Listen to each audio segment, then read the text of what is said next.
All right, good morning and welcome to Sunday, the final day of the 35th annual Andy Mercer Memorial Nine Ball Classic. This is Jack Murray with the Rum Runner here in Las Vegas. We're down to the final 16 players. All 16 players playing today are in the money. In order to get in the Calcutta money, you got to finish in the top eight. The first four matches playing today are winner side matches, and you guys can see the full bracket in the link to it is in the details, both on Facebook and YouTube. First match on the stream table, starting at 11 o'clock, is going to be Mitch Ellerman and Shane Van Boning. Second round to play today is going to be a loser side round, and the second match on the stream table is going to be Roberto Gomez versus Carlo Beato. So we've got some amazing players. We've got some great pool ahead of you. This is a bar table nine ball tournament that's been going on for 35 years. Fantastic timing. I'll be back in a bit.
Play hasn't even started yet, and Slimzilla has already hit the max capacity for questions.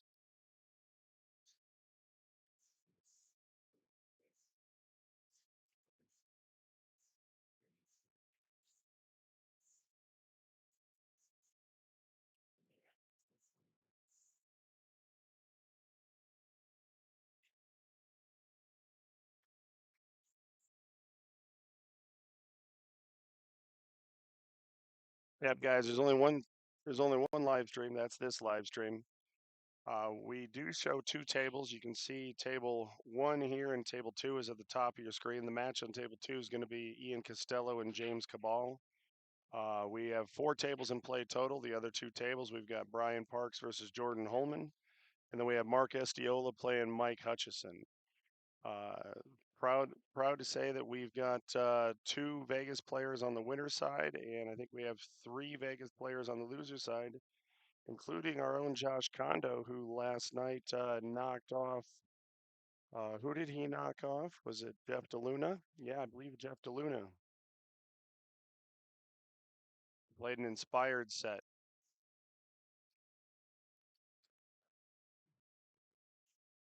You can see who's all left in. You can see who's all left in the tournament, who's all playing, and what time matches are going to be on the digital pool bracket. The links and the details both on Facebook and YouTube. Play is going to kick off here in about 10 minutes at 11 o'clock. My name is Jack Murray. I'm with the Rum Runner. I'm also with M.O.B Productions. My wonderful wife Rebecca Hendricks and our partner Jason Osborne.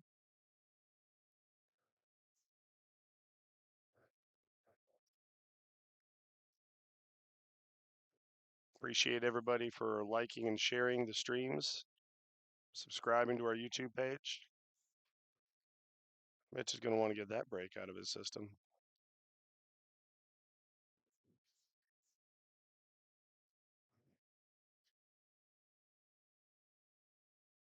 We've got some power pack pool all day today. The second match on the loser side is Roberto Gomez and Carlo Beato. That'll be on the stream table.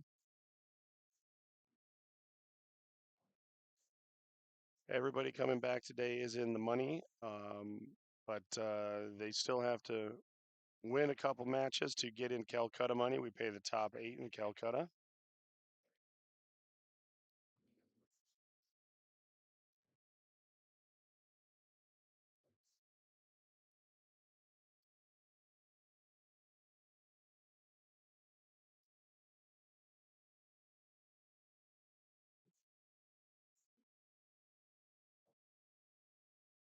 Just looking around the room, I'm already seeing people filling in to come sweat the early morning matches.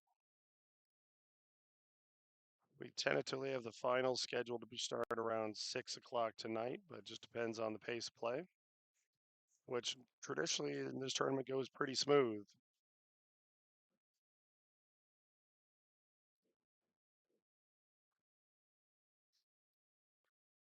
Brian Parks just strolled into the arena.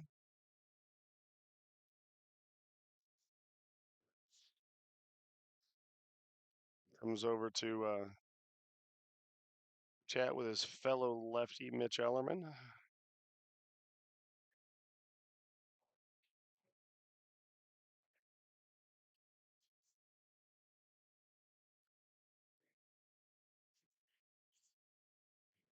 Thank you guys. Appreciate it. We're honored to be part of the great tradition that Gino Hill and the Rum Runner created with the Andy Mercer 35th anniversary. Last year last weekend we had the 25th anniversary Doc Hill, which is our local B player league player tournament.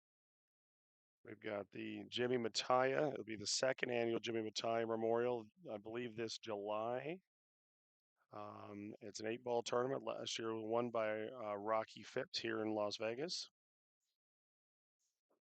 And then the Jerry Franklin Memorial will be, I believe, in June.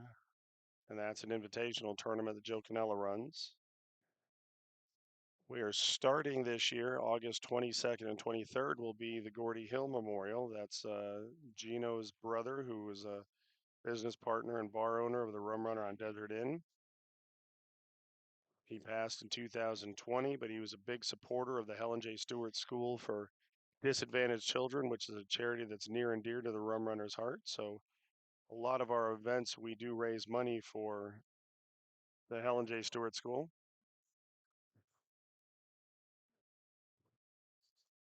The signups for that, the Gordy Hill, that's going to be a $4.99 and under, kind of a version of the Doc Hill. To be eligible, you have to play in a league team that your plays out of or through the Rum Runner. $4.99 and under, $150 entry, $1,000 added. Race to 5. We're capping it at 48 players. So it'll be just a Saturday, Sunday tournament with a Calcutta and player auction that Friday before. The main event is August 22nd, 23rd, and we are going to start taking signups here at the Rum Runner Saturday, April 4th. All right, I'm going to step aside for a moment. I'm going to get everything going here in just a bit. I'll be back. Enjoy the stream. Thanks for tuning in.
All right, we are officially underway. It looks like Shane just won the leg. I can get rid of this play starts on the screen. Appreciate everybody tuning in today. It's going to be a great day of pool. Format for the Andy Mercer Memorial 9-Ball Classic is a race to 6 alternate breaks. You break from a small box, which is about a half dime on either side of center. Rack the 9 on the spot, 2 in the back. The 9 does not count in the bottom 2 pockets on the break. Shane with a scratch in the side to start off. That's not prescriptive the way he wants it, but Mitch will say yes. 9 does count on the break in the top 4 pockets. We do play a 3-point rule, which I haven't seen be in effect this tournament, but it has in years past. 3-point rule is we have to get 3 balls past the side pocket unless you also make a ball. So if you make a ball and get 2 past the side pocket, you're good. But if you only get 1, you do lose your turn. We do not play the 3 foul rules. Looking at some of the chats and comments in the chats, I'm not going to have people talking bad about anybody, whether it's in the tournament or what's going on. So please keep positive comments only.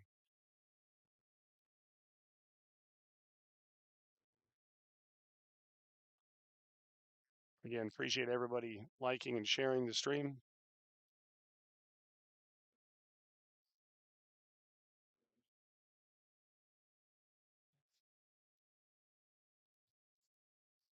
Pastor Mike, the link to the bracket is in the details both on Facebook and YouTube.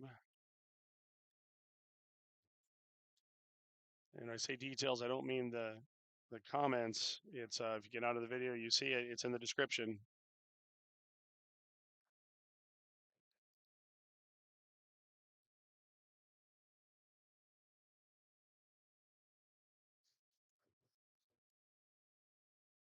I tell everybody to get their popcorn, but you might not have time for it all to pop. I don't expect this to be a long match. A hill match might take 30 minutes.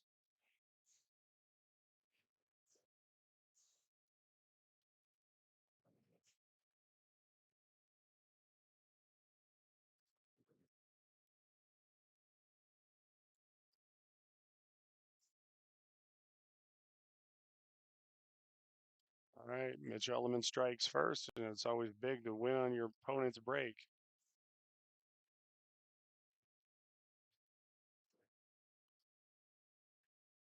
Mitch has got a huge following in the Phoenix area. I've known Mitch for quite some time. I remember him playing in a Super 7 and under that Bob Jackson ran in Tucson, Arizona at the Main Street Billiards down there. I believe Mitch went from like a 7 to a 9 to a 10 in 2 consecutive meetings.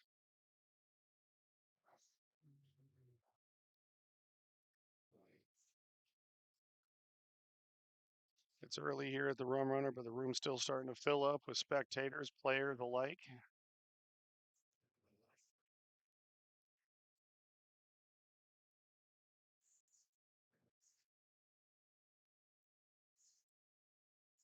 All right, what a break for Mitch. Makes 3 on the break. The 1 and the 2 go in, and he's straight in on the 3 ball. He couldn't have asked for a better result of that break. He bottles that break. We're going to be seeing him playing at 6, 7 o'clock.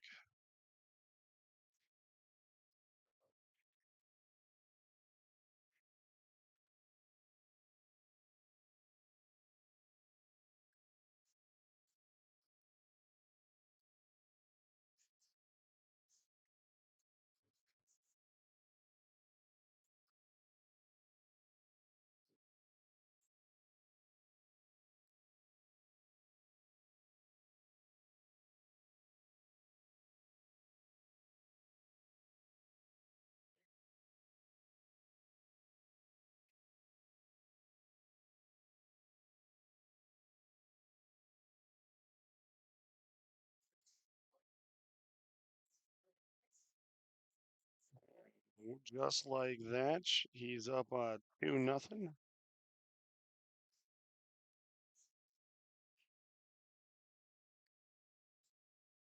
All right, Shane's going to have to Tighten up the brake and control the cue ball. It's one hard part with a cut brake when you're racking the 9 on the spot is you're kind of sending that cue ball back and across. And if you overdraw it, it can take a line to the side pocket, but also so easy to get kicked in. I'll be right back.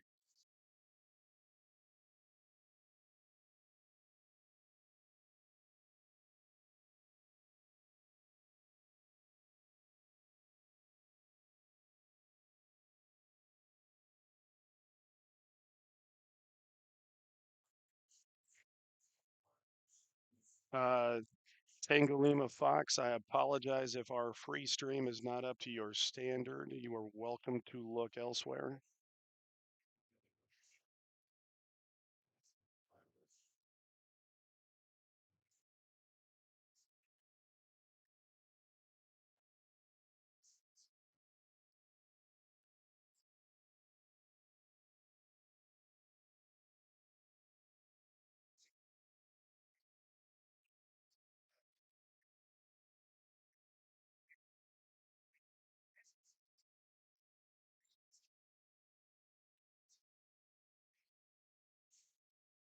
I believe we're going to see a push out here.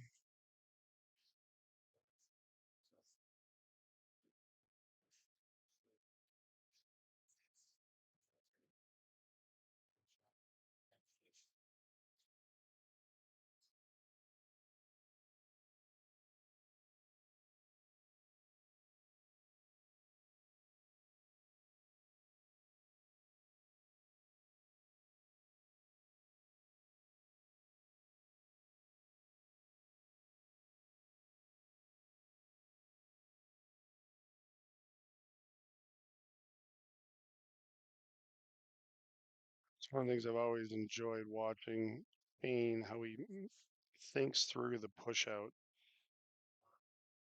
So often pushes it into the spot where he wants you to shoot it and he wants you to give it back to him.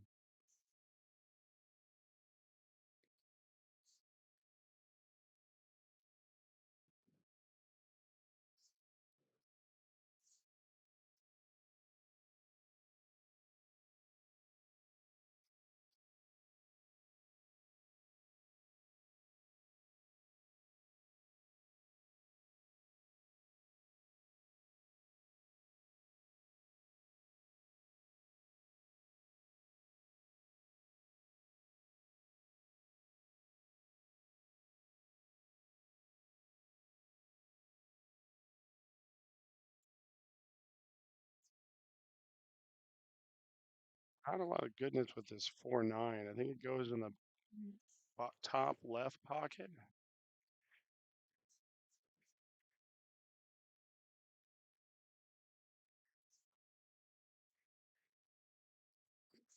Mitch going airborne, hoping to come back a bit further to the middle of the table. Didn't want to follow that rail down.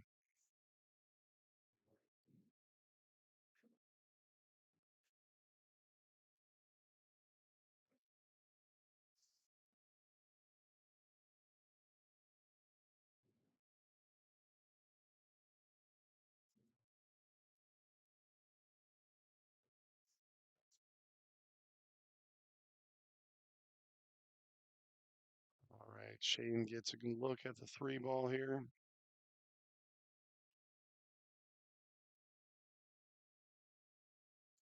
I'm focus on this match. I haven't been updating scores on the others. Mark Estiola and Mike Hutchison are tied at 1 apiece. James Cabal and Ian Costello are tied at 1 apiece on the top of your screen. Brian Parks is up 2-0 on Jordan Holman. Brian Parks has played inspired. He beat Vilmos yesterday in his late match to come back today.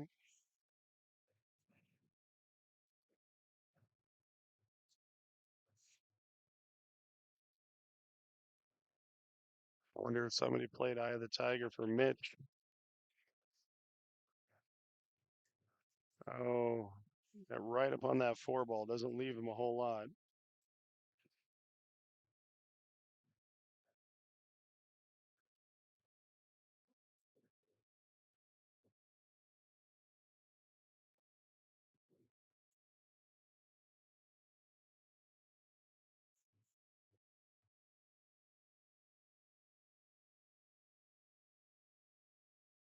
Do my best to manually update the digital pool bracket. We've got 4 matches going right now.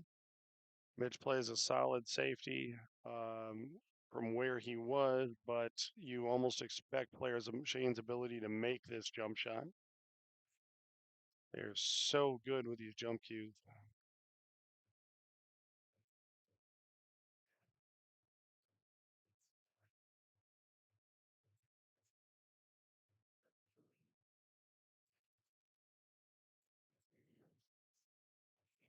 Shane's, I think he gets a little bit of a, I don't want to call it a roll, but leaving him a tough shot. I don't believe Shane, or, well, maybe he can.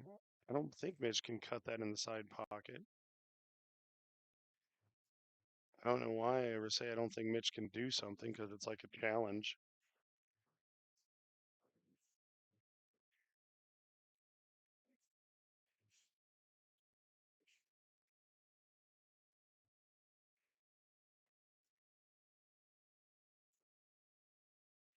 What a shot. He did have it. And unfortunately he puts that 9 ball down there cluttering up the 6 ball. And I think he's going to have to roll forward with it being on the rail. Again, he's going to argue with me. And that got him in trouble.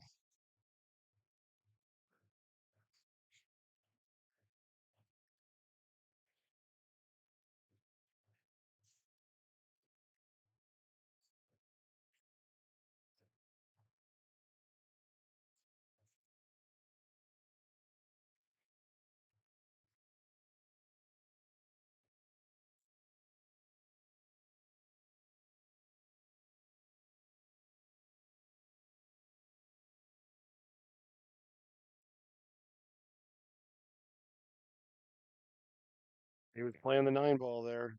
Mitch concedes it because he's giving up ball in hand with the 6-9 combo hanging.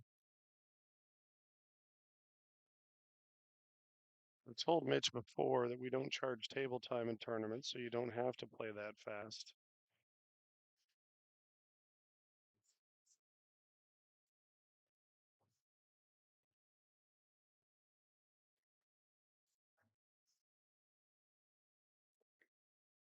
Got a great match to start off with Mitch and Shane, but we've got another great match right behind it on the one-loss side between Carlo Beato and Roberto Gomez. That's going to be on the stream table.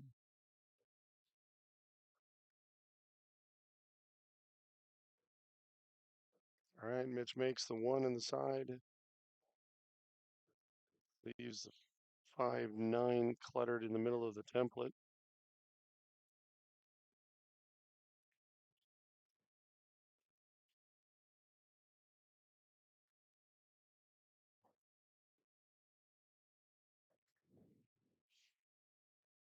Mark Estiola takes a 2-1 lead over Mike Hutchison. Jordan Holman's on the board, down 2-1 to Brian Parks.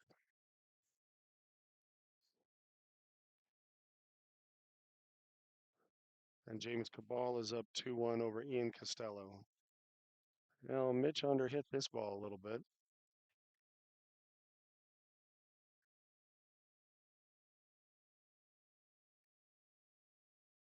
It looks like he's playing this cut in the side. Yeah, that was a little bit aggressive.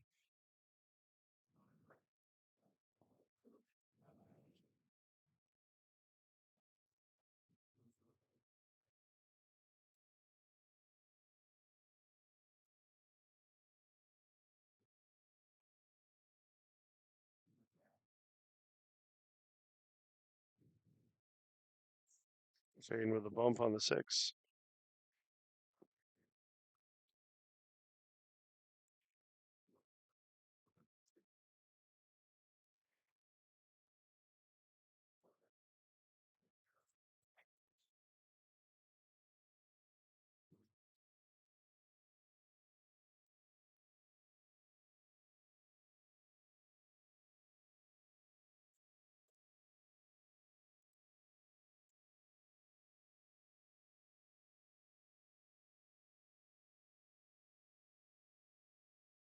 Shane ties it at 2 apiece.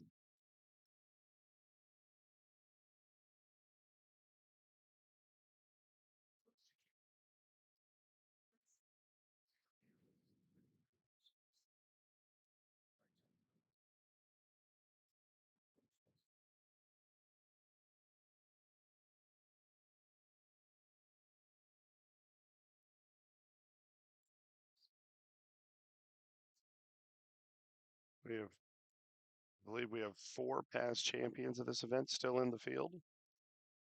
Shane Van Boning, Brian Parks, Roberto Gomez, and Vilmos Foldes.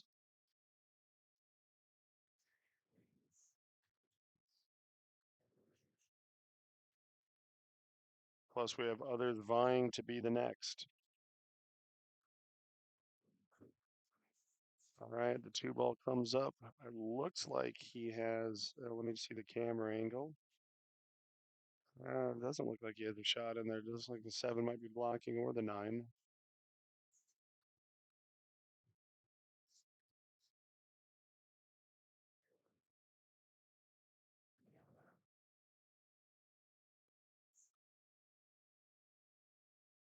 I get to enjoy a full day of pool and then also watch my Arizona Wildcats around 5 o'clock tonight while we're getting ready for the finals.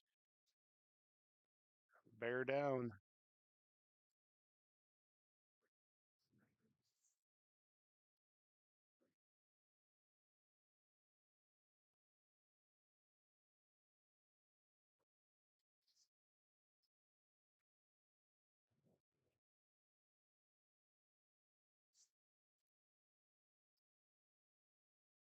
Shane is looking to if the 2 banks clean of the 7 right there.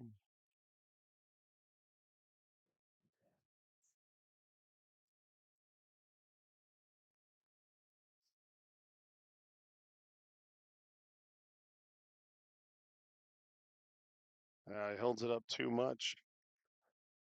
Trying to get it to bank clean and holds it up too much, but does he get blocked by the 9 ball? I think he blocked Mitch by the 9. I got a kick out of the push out joke. It's fun watching the top players shoot balls in and make ridiculous shots, but the difference between the top players and the elite players are the strategies and the knowledge and what they do, and that's what you can learn from this game. I do truly enjoy watching the thought process of players like Shane when it comes to things like the push out. I like seeing the safeties, the kicks.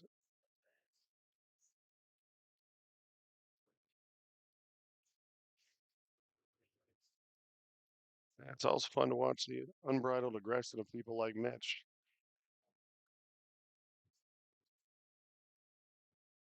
Mitch is a great pro level player in the Phoenix market. He does a lot of instruction. I've heard great things about his coaching. It's amazing what you teach him if you can find him good food too, or what he'll teach you.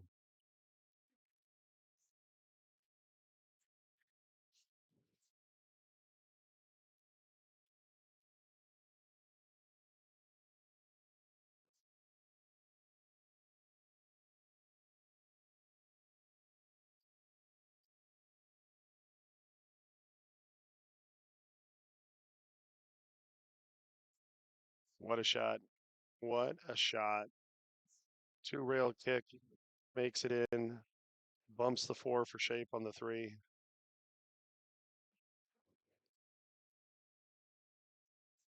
Watch out 9 ball. Watch out 9 ball. I think he might have gotten edge hooked. It's hard to see. Well, he didn't. He got it, but having to force it to the shot makes him get goofy on the 6 ball.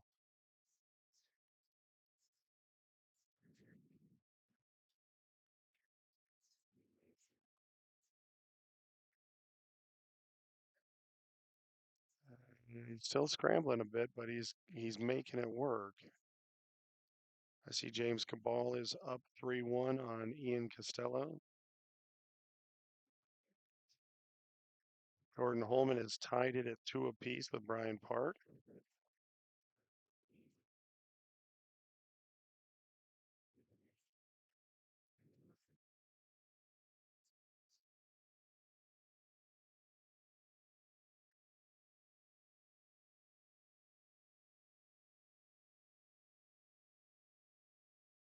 Mitch silences the Grady seasons with the keeps getting worse and worse, doesn't it? Because he just made it better and better with every shot he recovered on. All right. It is 3-2 Mitch. Mitch's break.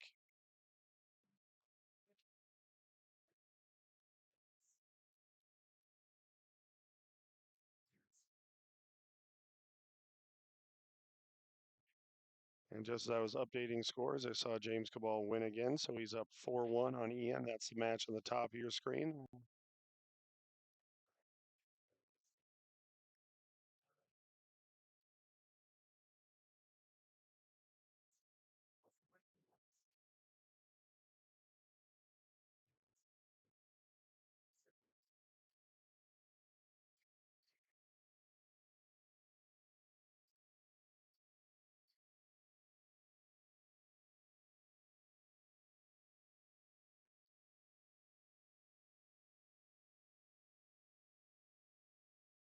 All right. Mitch breaks off. Nothing goes. It is dry, but he doesn't leave a shot on the one. And Shane's getting a little frustrated with it. He kind of looks off to the side on that one. Understandable. To win these tournaments, you have to play great, but you need to get some rolls. Race to 6-9 ball. If a roll start going against you, it can just be painful.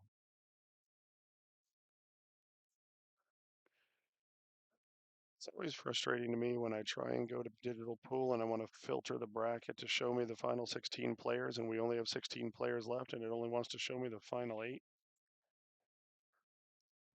So the winner of this plays the winner of table 2 at the top of your screen. Winner James Cabal and Ian Costello. And then the winner Brian Parks and Jordan Holmans will be playing the winner of Mark Histiola and Mike Hutchison.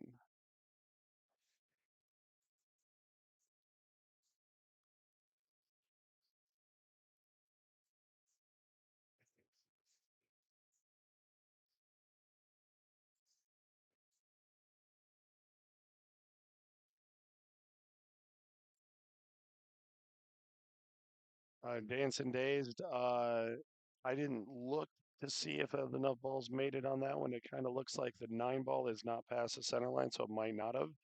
However, the penalty for an illegal for not making the 3-point rule is not a foul; it's loss of turn. So if you make a ball and you only get one past, it's loss of turn.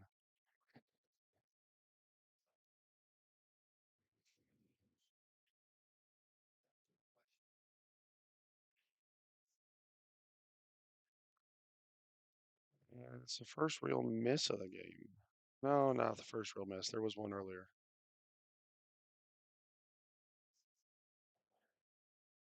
I apologize. My voice is fading a bit. I've been battling allergies. It's warming up here in Vegas, and everything likes to come out and bloom this time of year.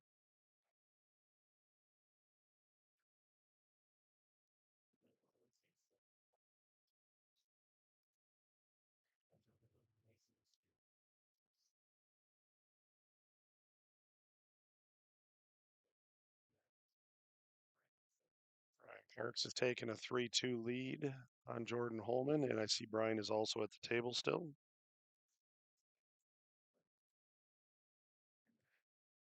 Mark Estiola is on an 8 ball and perfect shape on it, so we should be out and take a 3-1 lead over Mike Hutchison.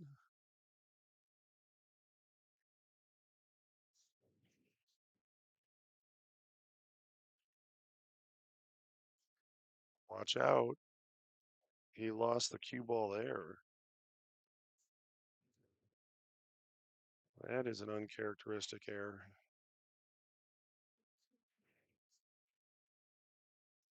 Not sure what he was playing for to hit it that firm. He had a pretty big window to get shape on the 2 ball, unless there was something he was trying to do with the 3-4. Ian Costello wins a game to cut James Cabal's lead to 4-2.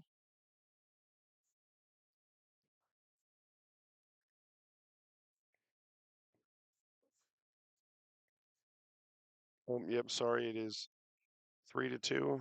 I made a mistake of updating the bracket and I forgot to update the stream.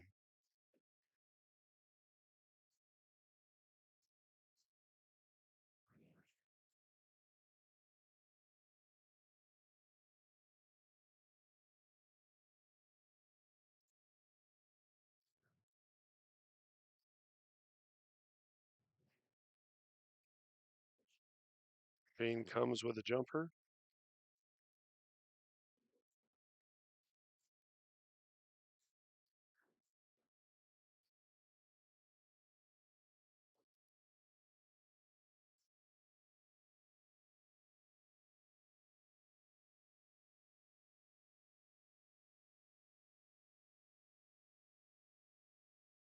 Nice play, leaving it long, but I think he's going to show Mitch the edge of the two.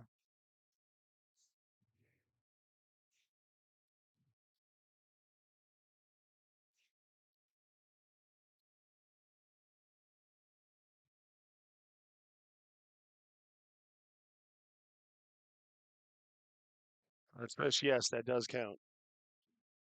So if three golf balls go past and then one ends up back, that does count as three past the center line.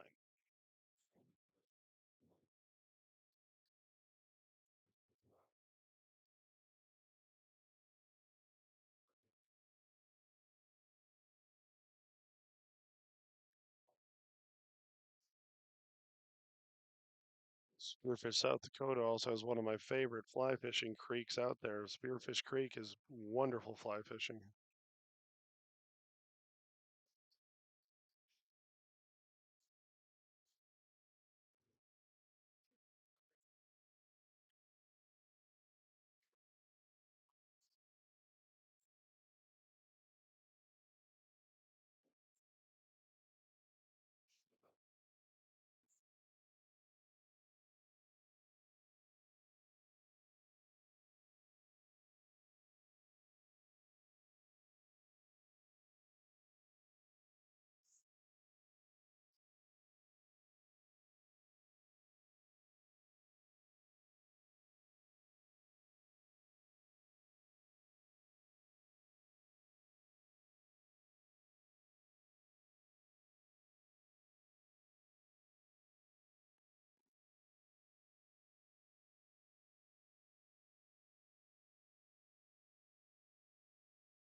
Sorry, guys, they just asked me to go out and watch the hit.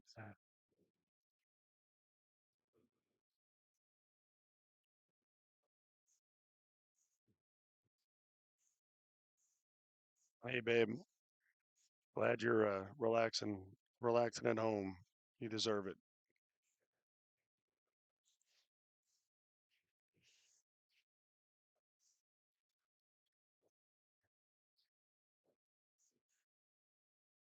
I'm not really sure what in the world Mitch was trying to accomplish on that shot.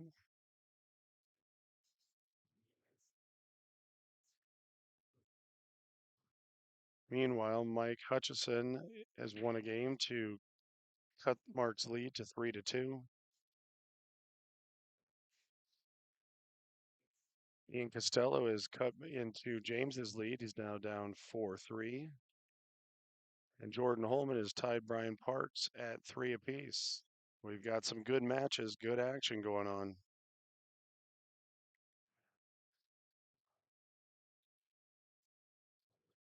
Again, these all four matches, these are the four winners side matches, 8 on the winners. We've got 8 players on the losers. The 4 loser side matches coming up next. The next match on the stream table will be Roberto Gomez and Carlo Beato.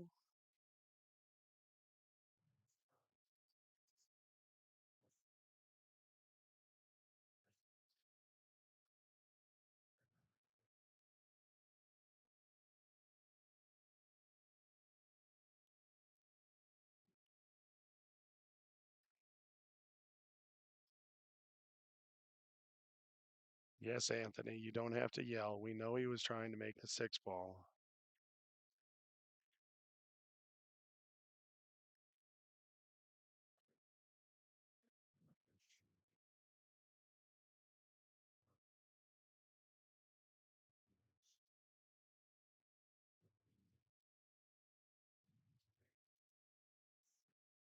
We are tied at 3 apiece.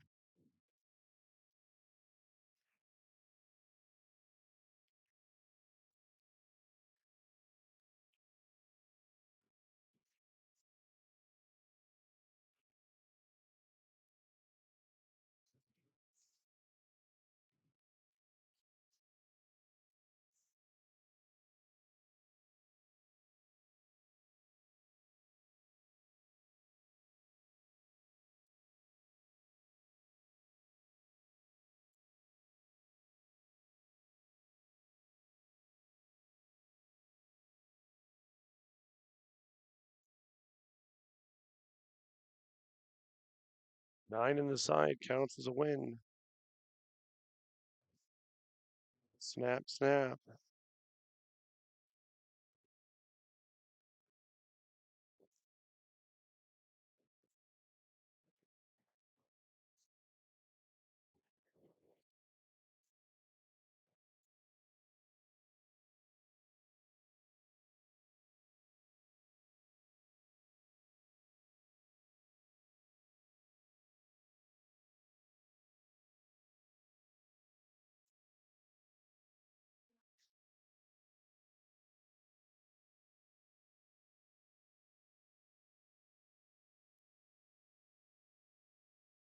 No, Slimzilla, I'm about 9 feet from the table. We do have a little portable sound booth, like my wife said, Rebecca said, that she bought for M.O.B Productions.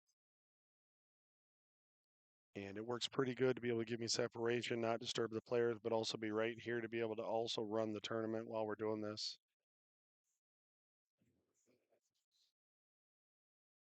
All right, I see Ian racking and no one's moved a beat yet. That probably means Ian won that game, so that score is tied at 4 apiece on the top of your screen. So we have 2 matches tied, 2 matches as 1-game matches. So excellent play so far this morning. Very good competitive play. James Cabal beat Jesus Atencio last night to make it to today.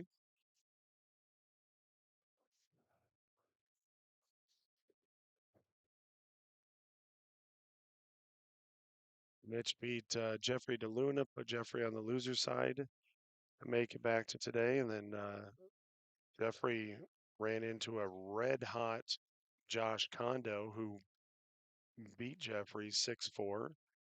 We love having Jeffrey come here, but this was a rough go for him this year.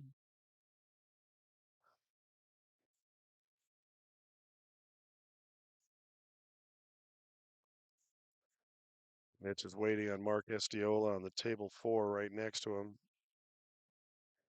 Mark shot a beautiful shot. Mitch has got his jumper out.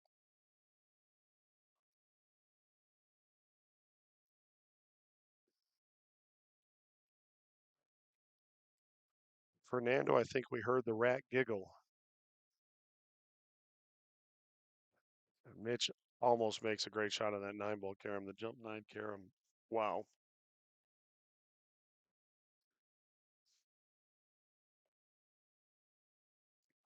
This could be a quick rack too with a 2-ball right there.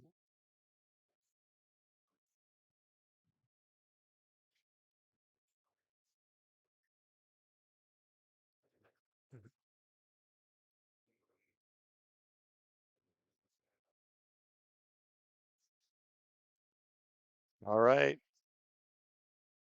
Wham bam. Shane is on the hill.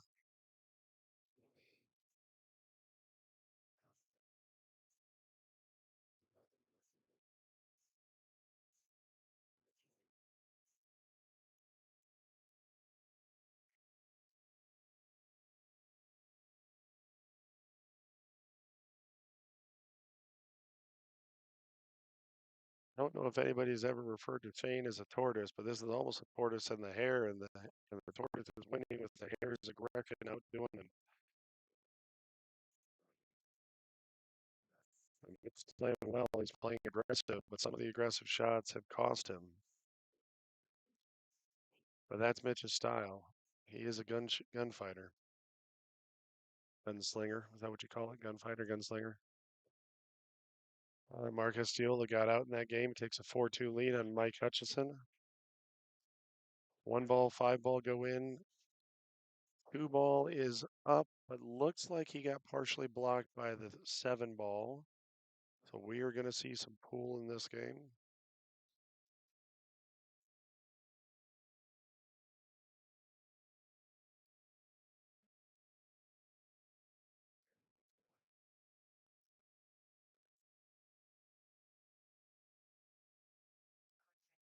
D. Roper, yes, the air conditioning works well in this booth. It can be 110 outside, and you'll see me in here in a jacket.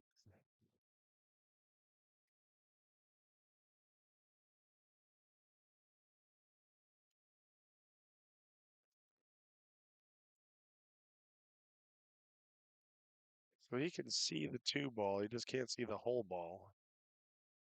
Don't think he can't see enough to make it.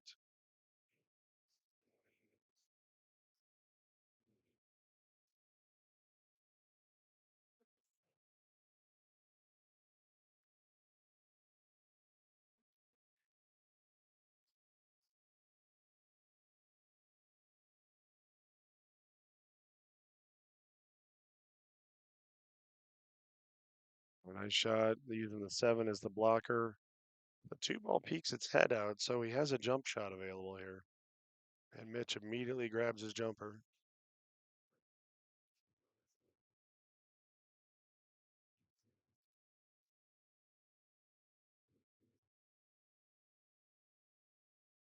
Jordan Holman has taken a 4-3 lead on Brian Parks.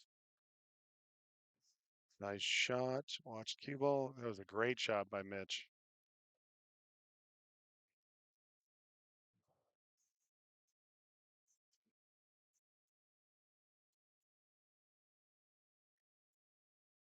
Shout out to Alan Cox out in Florida. He sent me a picture. They've got the stream up on the pool room there where they've got an 80-person tournament going on. Appreciate your support, Alan. Michigan, Vegas. Alan Cox was a regular in this tournament.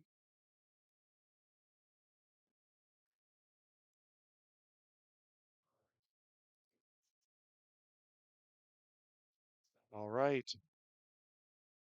That 3 ball was the shot Mitch needed to get correct on line after that great jump shot on the 2 ball. If Mitch can get out here, he's breaking to make it hill.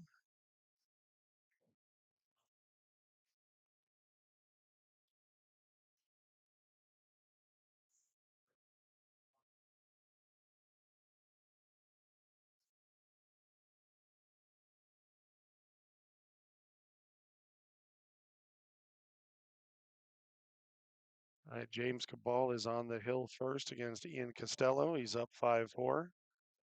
That's a match on the top of your screen. And James is breaking. All right. Mitch gets one back, and he's breaking. If he gets out here, it's hill with Shane breaking.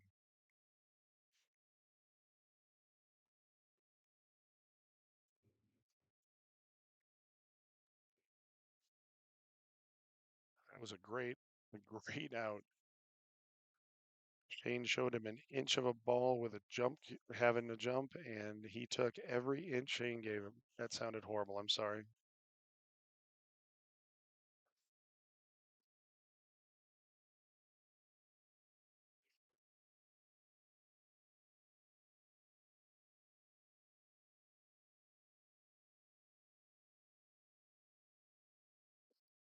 All right. Made a ball on the break and has no look at the 1 ball.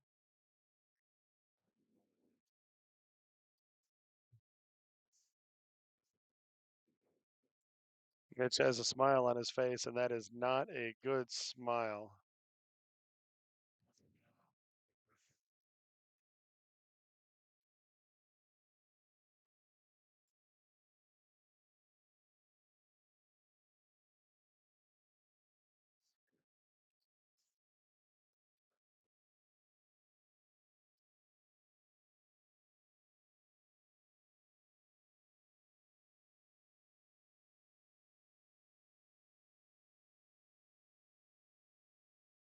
Mitch is pushing out. Shane isn't even getting out of his chair. I don't even think a foot touched the ground. He uncrossed his legs, shook his head, and said, "You take it."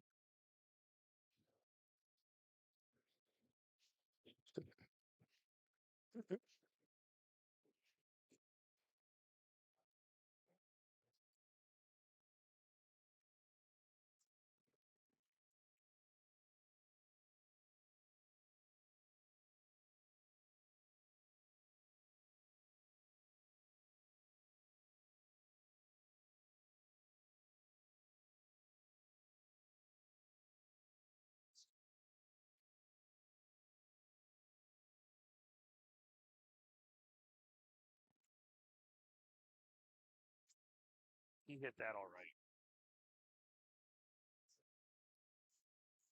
I think Shane just wanted an extra audience member there. He didn't need me to watch that. Not Shane, Mitch.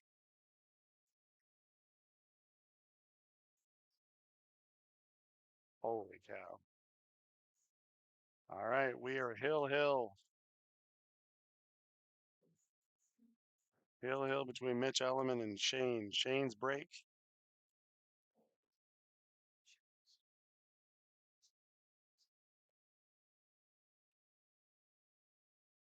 All right, there's a ball down. One's in the open. And Mitch has to hope for the worst. This is a pretty wide open rack.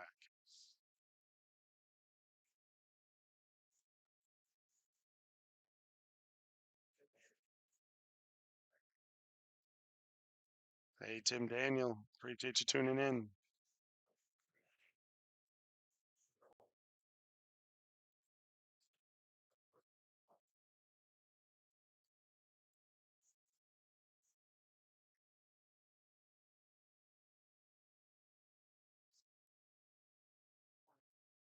Jordan Holman is on the hill, 5-4 over Brian Park.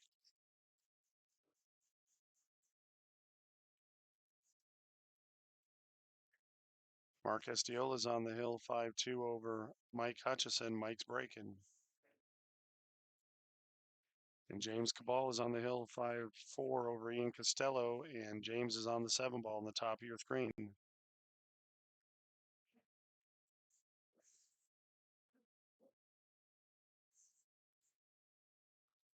Appreciate that, HR Biggs.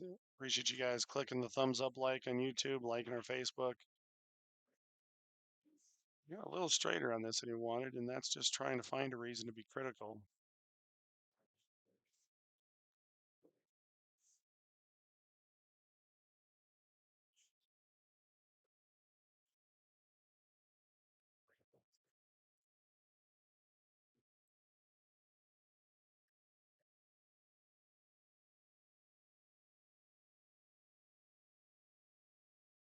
James Cabal wins the match over Ian Costello.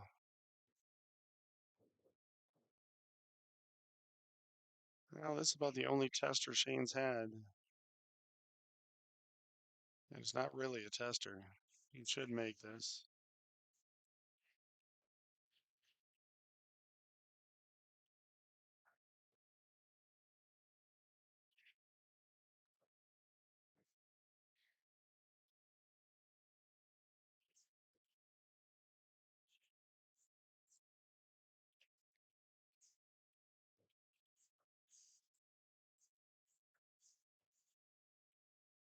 At least he didn't get perfect shape.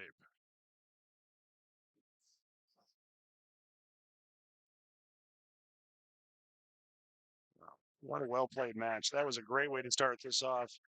Coming up next on the stream table is going to be a loser side match between Roberto Gomez and Carlo Beato. Thanks everybody for tuning in. Appreciate you liking and sharing the stream. I'll be back in just a bit.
Right, we had crazy timing. All four matches ended within about 3 minutes of each other.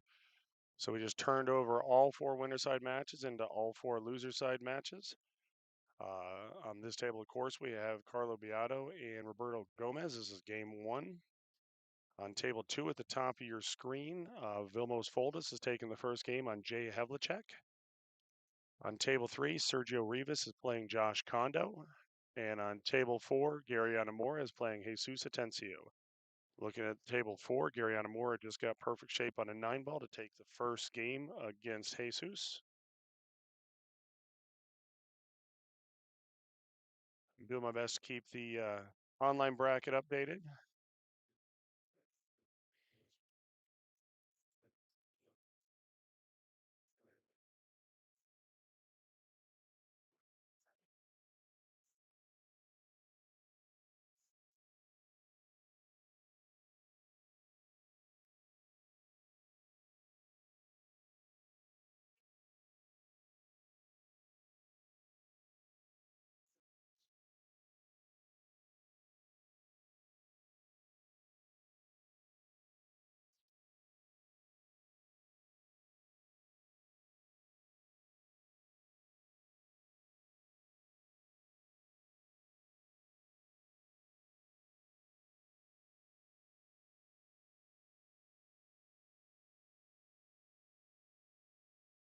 All right, I just put a poll up on YouTube since we're in the first game of this rack, or first game of this match. Just I want you guys to tell us who you think wins this match between Carlo Beato and Roberto Gomez.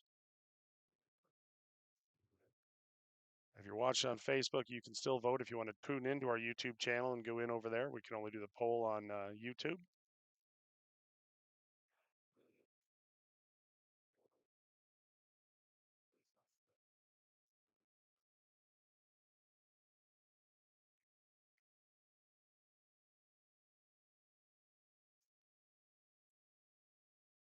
I see somebody asking a question of who's streaming the other tables, and I don't believe anybody is.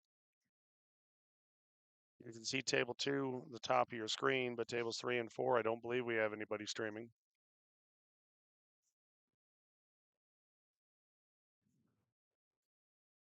But we're doing what we can to bring you your money's worth.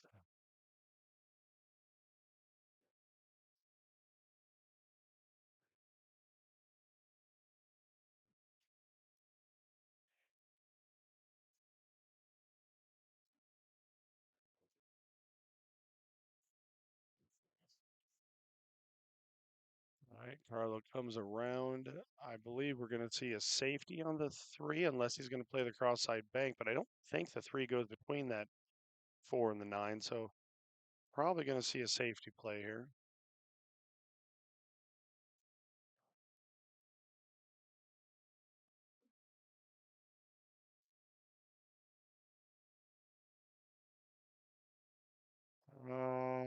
He got looks like he barely got edge hooked with the 9-ball. Doesn't like he just got him.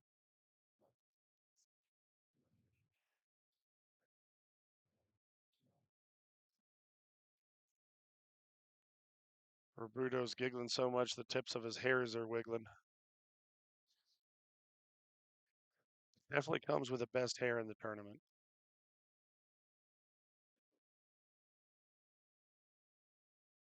No, sorry, HR Biggs. I was just telling you the different matches that are on the stream. I was mentioning those as you can follow them on. You can follow the scores on the digital pool. I'm doing my best to keep the scores updated as I see the matches develop. Sergio took the first game on Josh Kondo over there.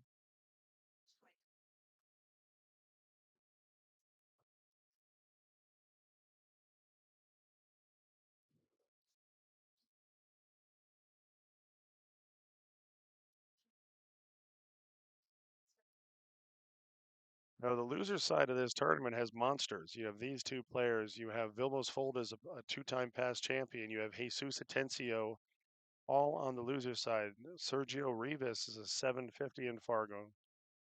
Yeah, coming into today, we have monsters on the loser side.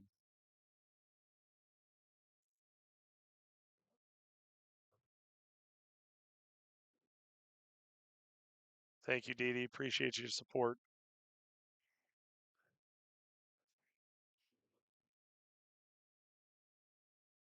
Looks like Jesus won a game to tie it up at one apiece with Gary Anamora on table 4.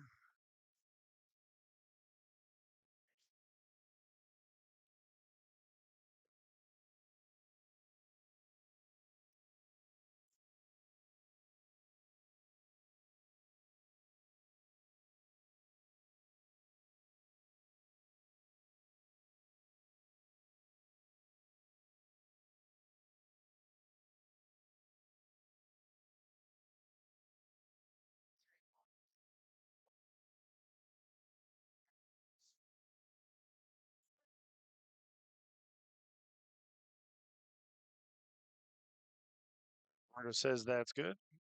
Carlo moves his bead. It'll be Carlo's break.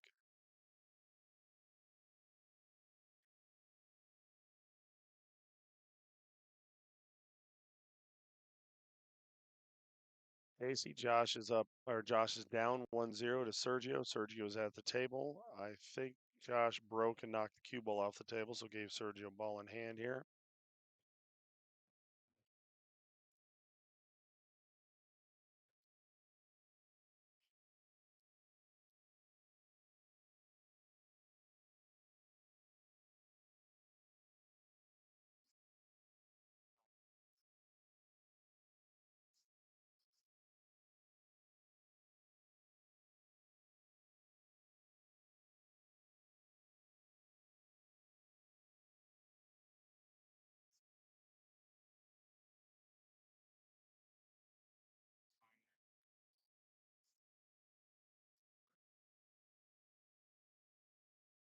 It just turned noon a few minutes ago, and we've already got a great crowd here at the Rum Runner. If you're in the area, come on down, get a bite to eat. Badger Cafe serves 24 hours.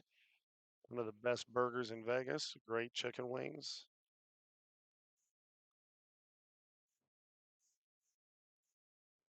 Got a great pastrami sandwich, too. All right, makes the 1, makes the 5, but the cue ball lays up on the end rail, and the cue ball sticks down there by the bottom left rail.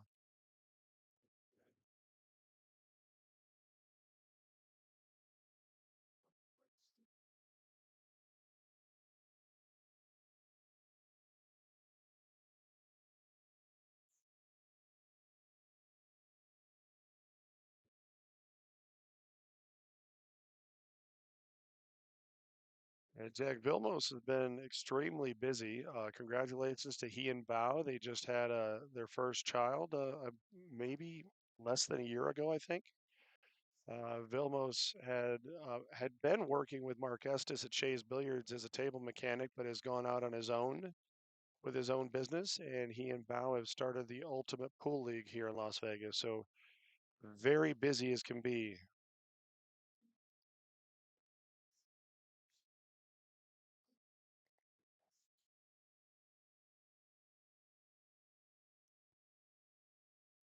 Pain one, Hill Hill, Tom Neal. Yeah, it's one you should go back and watch. It was a hell of a match.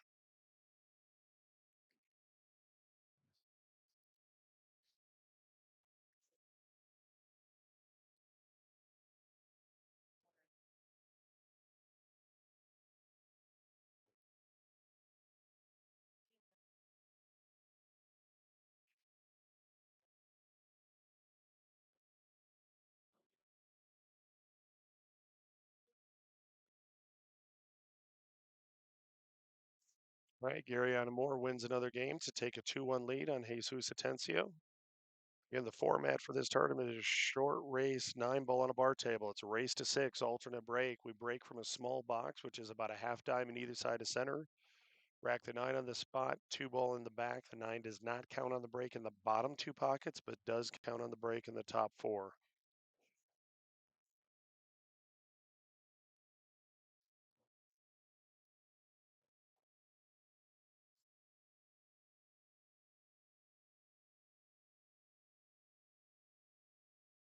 I see Sergio's up 2-0 on John Condo, and Vilmos is up 2-0 on Jay Havlicek. I thank Jay Havlicek for coming down from Boulder, Colorado. It's his first time coming to the Andy Mercer.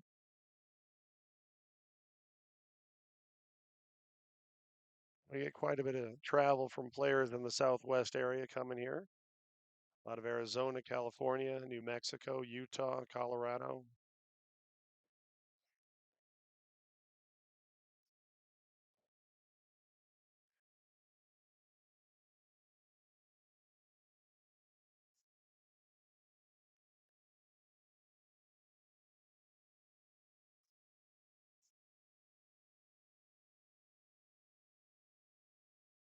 Right. Carlo returns a favor and says, good, good.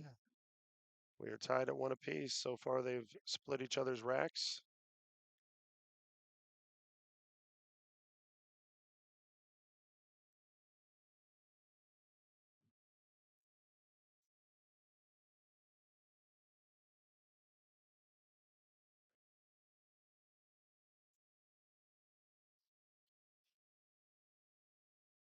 It's a 64 player field. We run on 4 tables over 3 days here at the Rum Runner. They started this tournament as the Spring Classic over 35 years ago.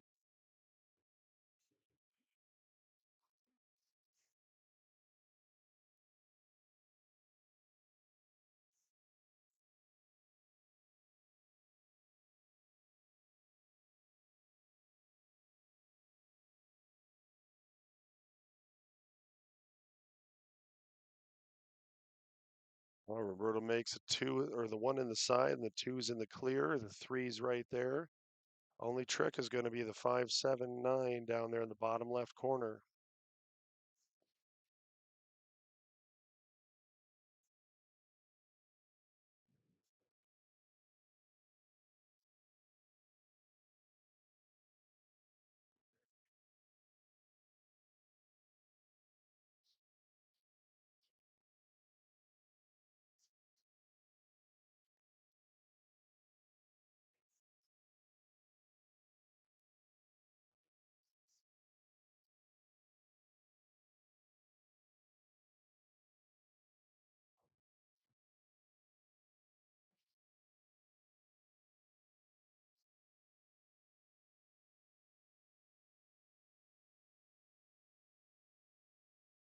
What a shot. What a shot by Roberto. Executes it beautifully, breaks out the 5 ball to where he's gonna be able to get there from the 4. He just has to get pretty much about past that first diamond left of this top side pocket on this, and he would be good.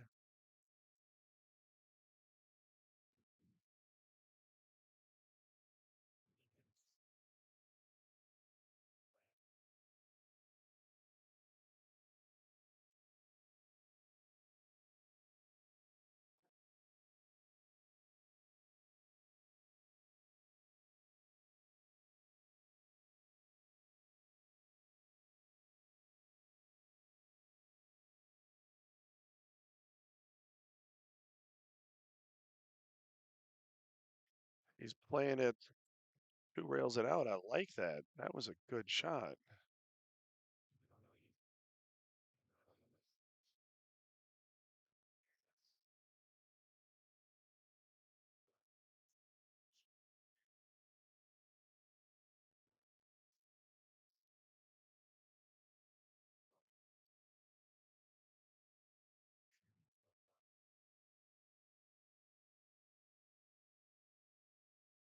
All right, Sergio Rivas is rolling over there on 3-0 against Josh Kondo.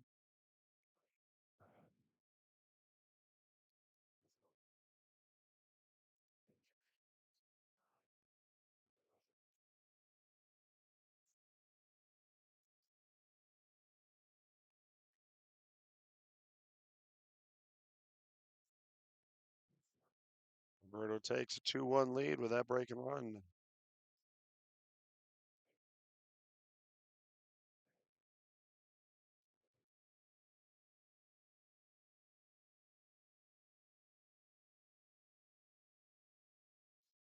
I'm always fascinated with the conversations about bar tables versus big tables and everything. Of course, it's an American conversation because I think bar tables are an American concept.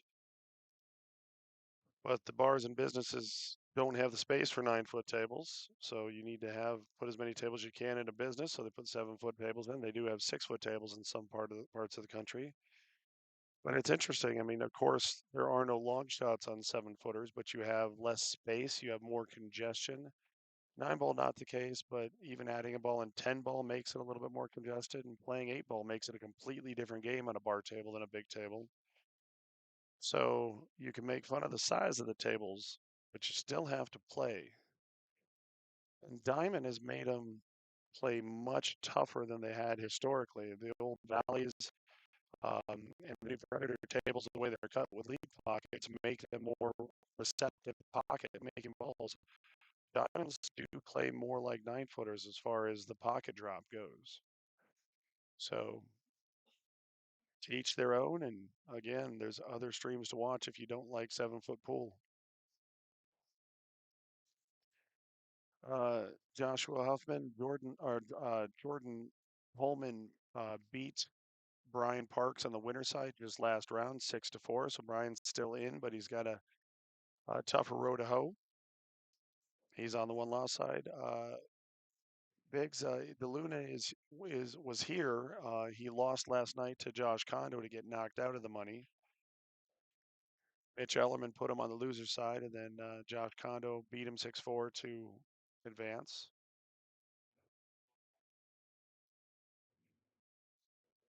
See, Vilmos took another game to go up 3-0 on table 2.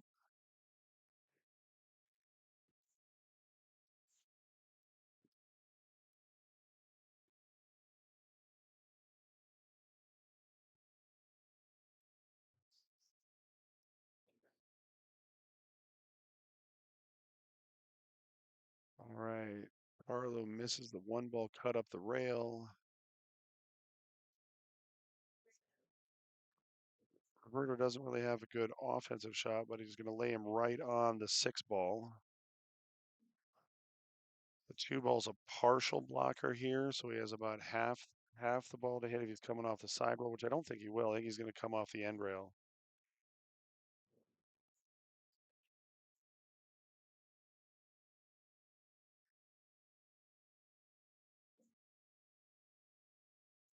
He's looking at it from the side rail, but I think he's probably going to go off the right end rail.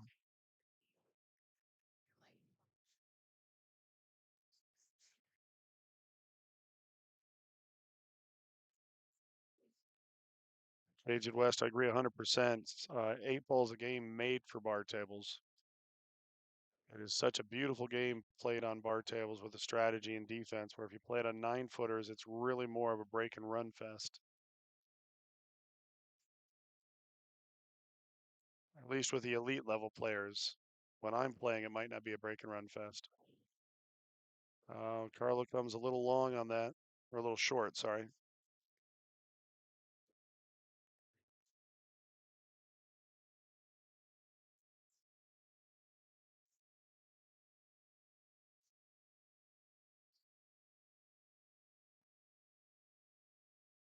All right, Jesus wins a game to tie it at 2 apiece with Gary Anamora.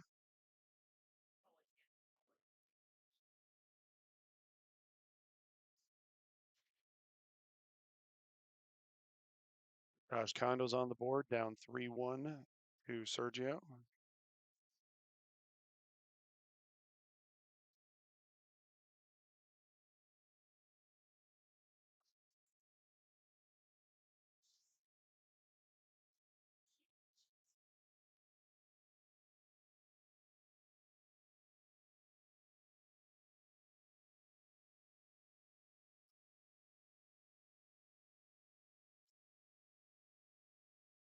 All right, Roberto's on the 7-ball. It's a little bit of an angle. I think he can draw it past the side pocket, or he's going to go into that rail and bounce out. But yeah. Oh, we juiced that ball. Oh, he's still good. I first reacted, I thought he might be drawing it down to that corner pocket.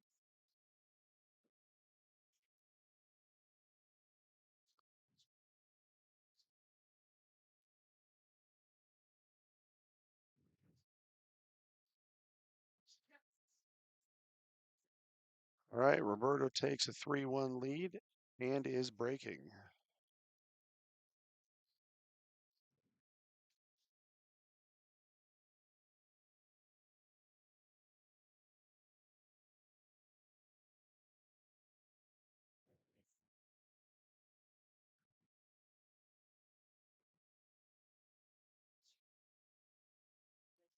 Tom Alderman, Roberto is a very strong bar table player. He did win this event last year, went undefeated winning it, beating Corey Duell in the finals.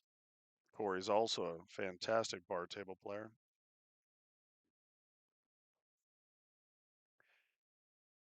Viato is in a elite class as a pool player. But I'll say it again, 7-foot pool's a different game.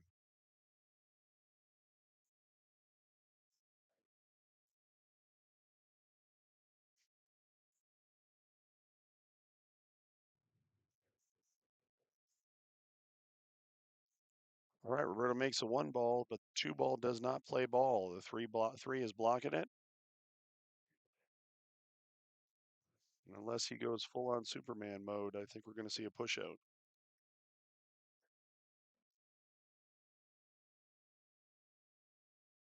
Highest in the Calcutta, Trish, that was Shane, was the first blind. Carlo Beata was the second blind. John Mora went for the same amount as Carlo did, but actually, I think third in value was not a blind. Let me pull that up.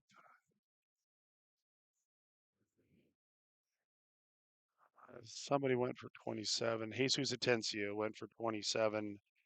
Carlo and Mora went for 25. Shane went for 32.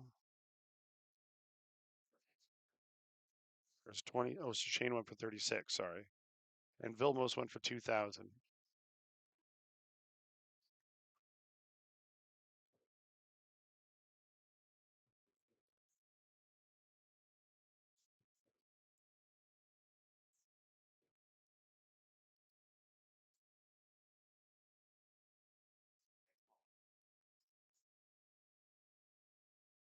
There's my wonderful wife on point with Calcutta packs.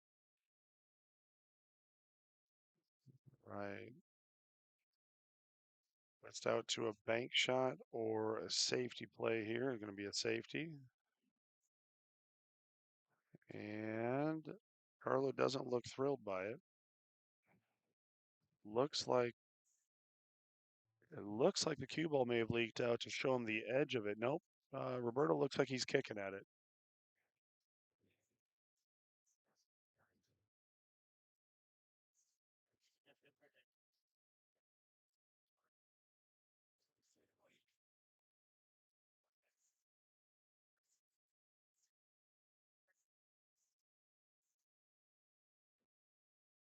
Cage, yes, the blinds when you're bidding on the blind pick, you get to pick the pick of the litter essentially.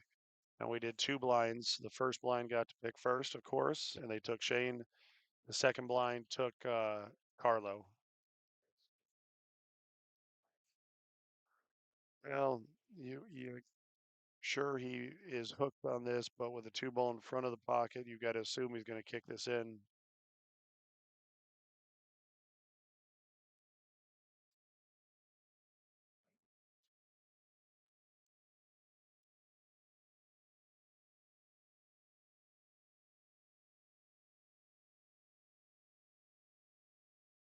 Oh my goodness. Oh my goodness.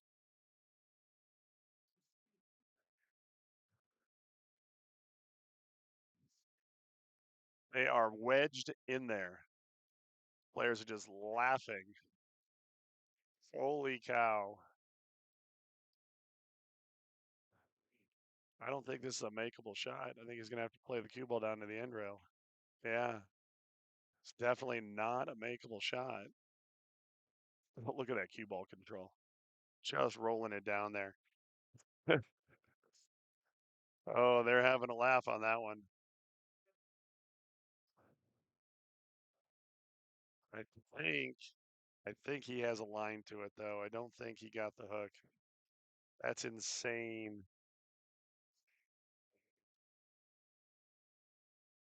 Oh, wow.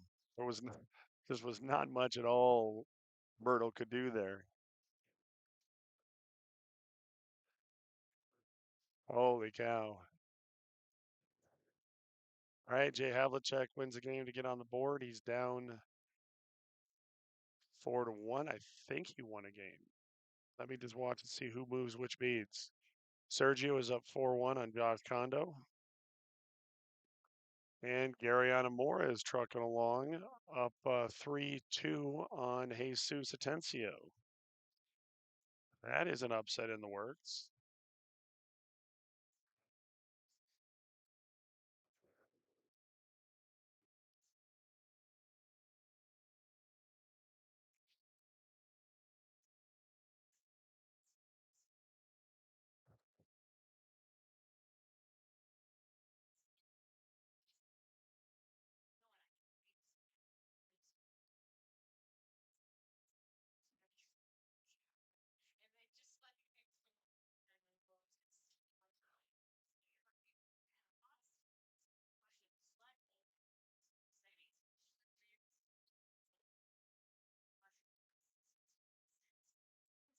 Sergio just won a game to get on the hill against Josh Kondo. He's up 5-1.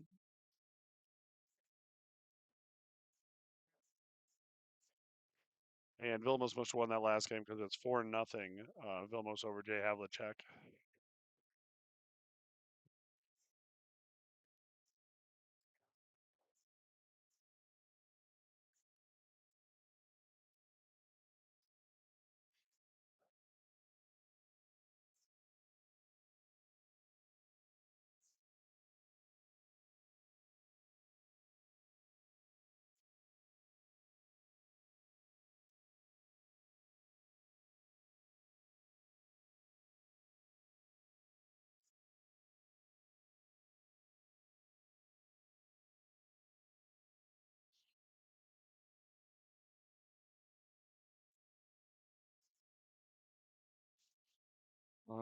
Carlo misses that cross side.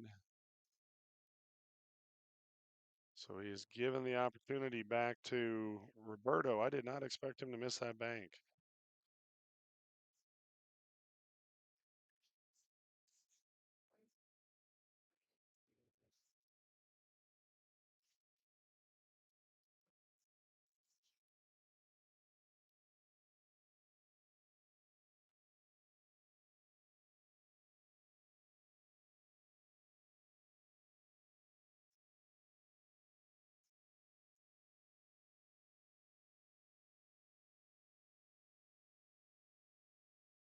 All right, the next match on the stream table is going to be Brian Parks versus the winner of Gary Anamora or Jesus Atencio.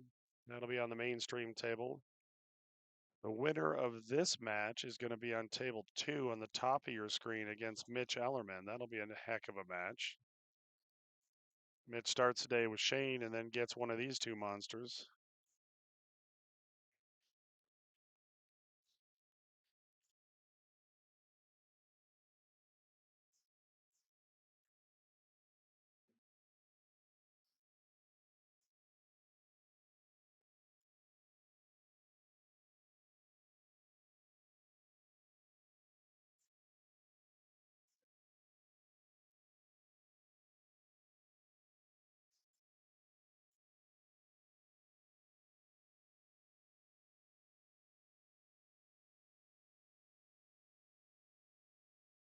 Roberto is up 4-1. And Sergio makes quick work of his match with Josh Kondo, winning 6-1 over there.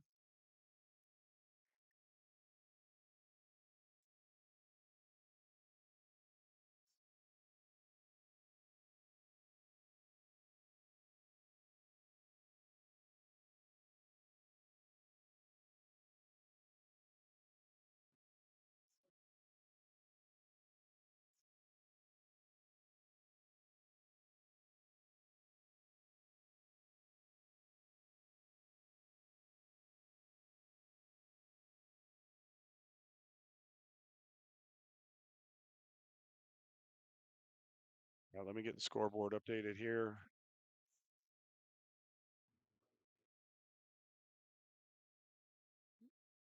Update some brackets too. Or the bracket. We've got Roberto at 4-1. Vilmos is still up 4-0.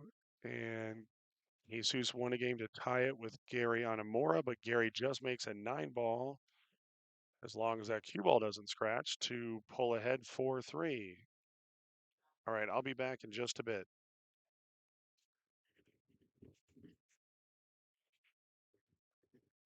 Sergio, you are waiting for table 4 to open up. You have an opponent, but he'll be up on that table when you're done.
All right, I have to step aside to do some more paperwork, but Carlo stays alive, winning that rack. Jesus Atencio has a battle on his hands. Gary Onamura just won a game to get on the hill. Gary is up 5-3. And Vilmos is on the hill 5-0, and Jay Havlicek on the top of your screen.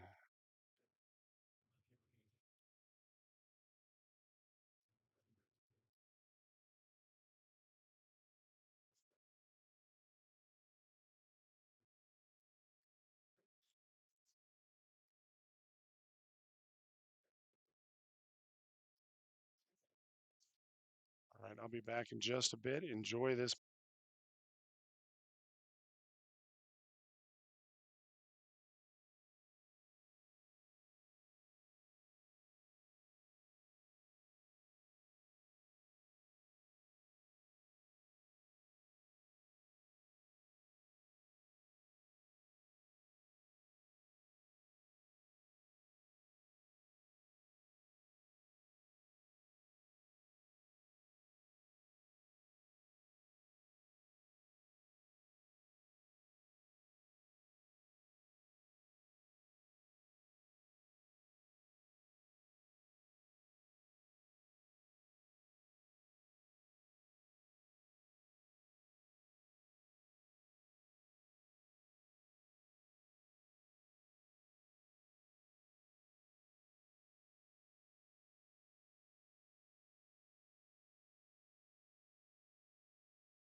All right, Carlo is clawing his way back into this.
All right, Jesus Tensio wins a game to pull within one of Gary Anamora, but it's Gary's break. Jay Havlicek is on the board in his match against Vilmos. Let me update the scoreboard here. Sorry about that.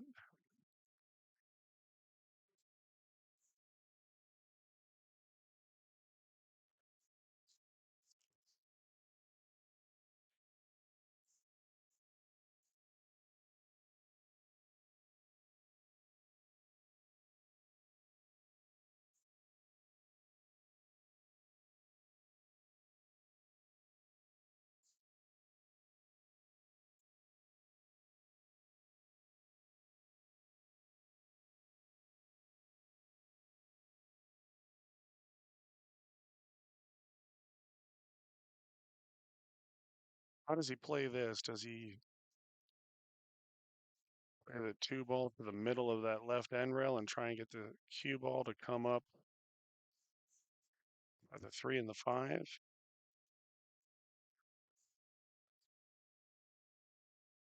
All right.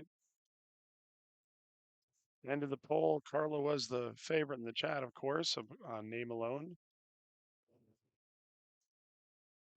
Thank you, everybody, for voting in the chat.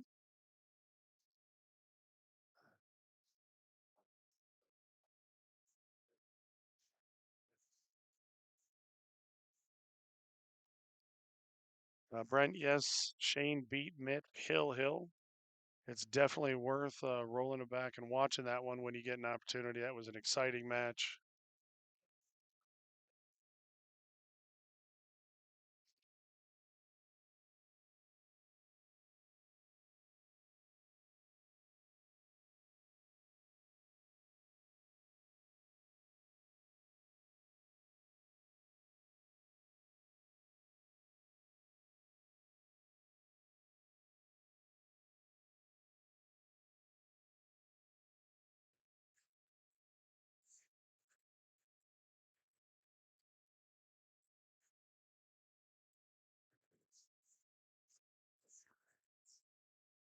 Oh, lost a cue ball on that one. Roberto lost a cue ball.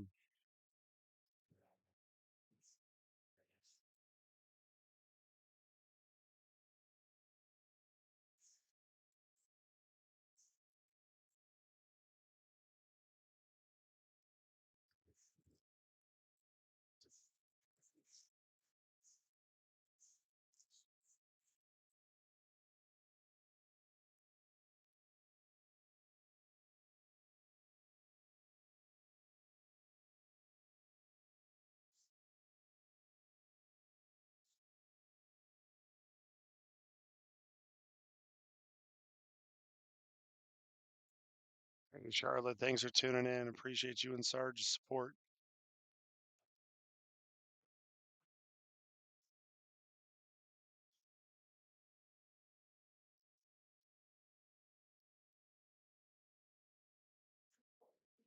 It looks like he is lining up to see where the cue ball is going to go, thinning this. I don't think or is he looking at the combo?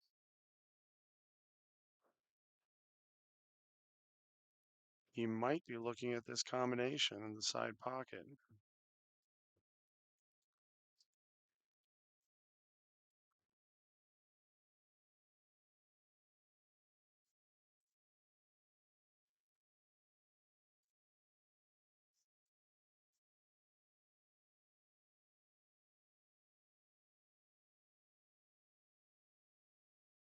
Yes, some wonderful woman bought me cough drops last night, and I was an idiot and left them on the table. And oh my goodness, what a shot to win the match! That was an amazing shot by Roberto. All right, I'm going to let you guys watch a stream to see the match on the top of your screen unfold, and we'll be getting some more matches going here in just a little bit.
All right, just to give an update, we are hill between Jesus Atencio and Gary Anamora with Jesus breaking. That's on table 4. I will keep you updated there. Jay Havlicek is battling and scrapping with Vilmos. He's downhill too, but he's at the table. I always say you're only down as long as you're sitting down. If your opponent's at the table, you can't do anything about it. But Jay is shooting. Now Jesus is breaking off. I apologize, I can't move the camera over there, but I'll give you some updates on how that match develops. The one shoots in the side, and the cue ball falls perfect on the 2 ball. The 3 ball's also down. The 4 ball's a little bit wonky, so we may have to settle for a 4-8 combo.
All right, Jesus is managing this rack extremely well. He's on the 6 ball. Ooh, 6 ball rubbed its feet on the doorstep, but it did go in. He tried not to make that ball. Jesus is on the 7. Is a little wonky on the 7 with an angle. He's got to be careful he doesn't get hooked behind the 9 ball here.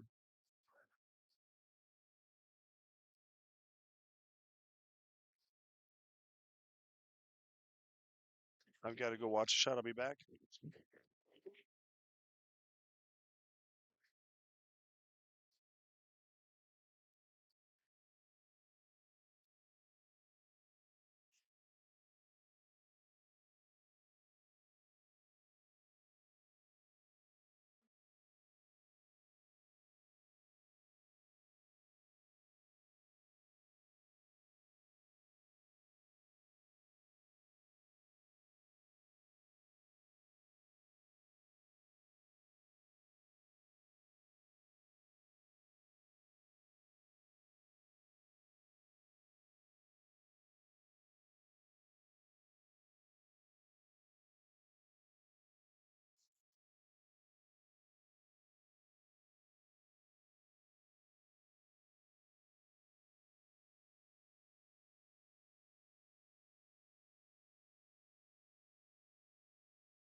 Oh, yeah, thank you.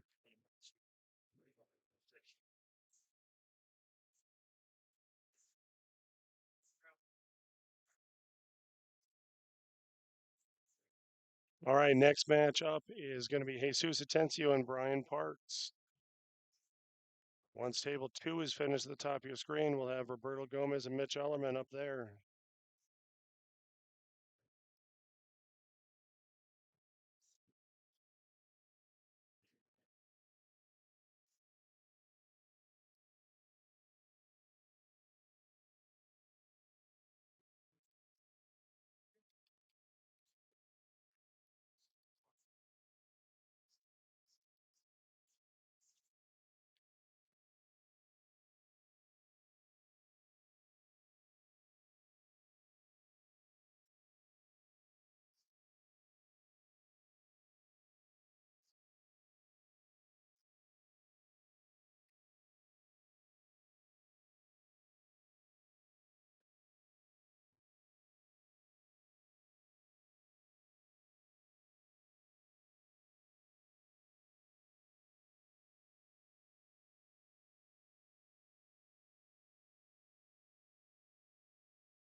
Mary Kaufman, no, there's not a Southwest raffle during the Andy Mercer. That's during the Western Women's Championship, which or Challenge, which would be April 11th and 12th, and we will be doing a raffle. Gino has told me he's acquired a Southwest Satin Cue for the raffle in that, but we will do that then.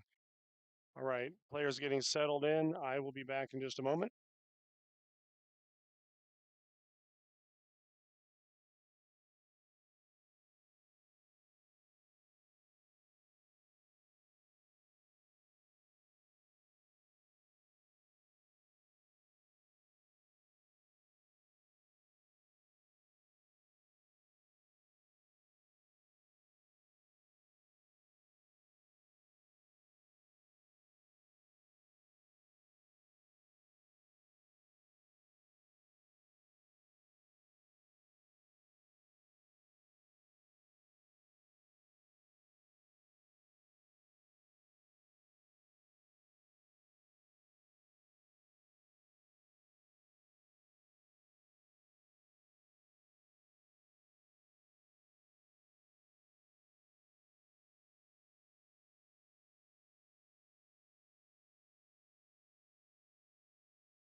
All right. Jesus takes rack one. He's coming off from a great comeback against a hard charging, tough shooting Gary Anamora. Should be in for a good match here. We're just about to get started. The two players are settling on table two. We got Roberto Gomez and Mitch Ellerman. And then I just announced the match between Ian Costello and Vilmos Foldes on table three. So all four of our second round loser side matches today are underway. The winner of these matches do advance into the first round of Calcutta money, so there is quite a bit on the line for these players. I will be back in just a bit.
Brian overcooked his stroke on that one, getting a little bit tough on the six ball, but he's going to play this around three rails as long as he doesn't get too deep and get perfect on the seven.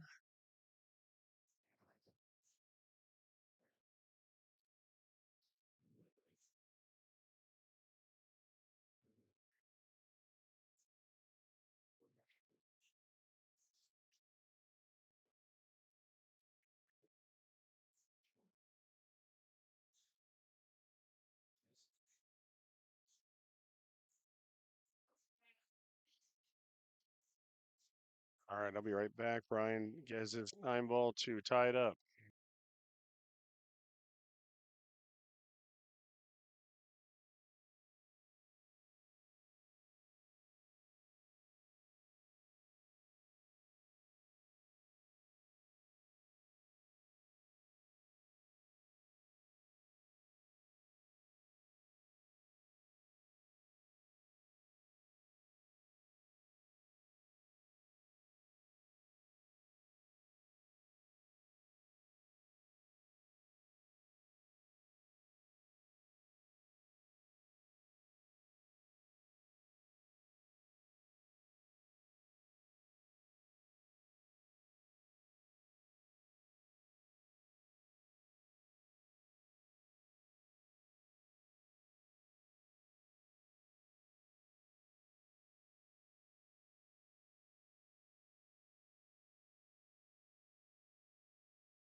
All right, let me get the scoreboard updated here for you guys. Sorry, I've got some tournament business I have to attend to as Ian Costello has not shown up for his match and is on the clock. He has forfeited a game and he has until 1:23 before the match is forfeited.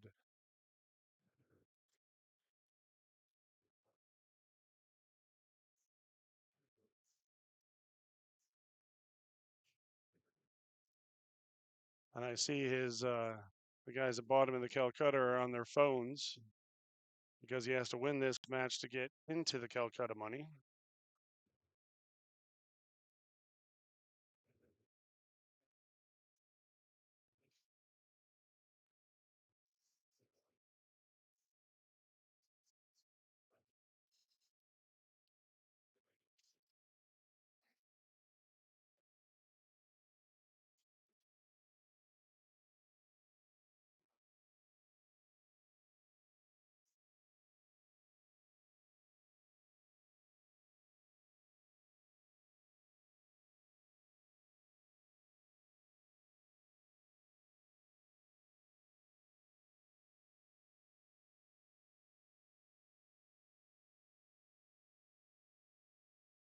I am working on updating digital pool now. Table 4 is one apiece between Sergio and Mike Hutchison. Vilmos is up 1-0, even though the match hasn't started with Ian Costello, as Ian forfeited one game as he's late for the match.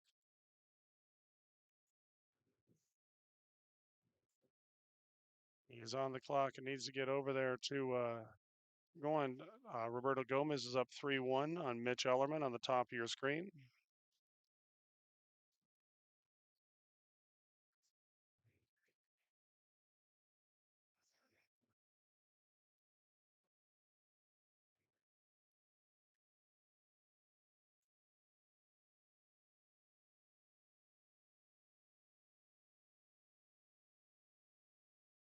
All right, Jesus takes a 3-2 lead.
Which played his safety on table 2 on Roberto, but caught the balls he was trying to hide behind.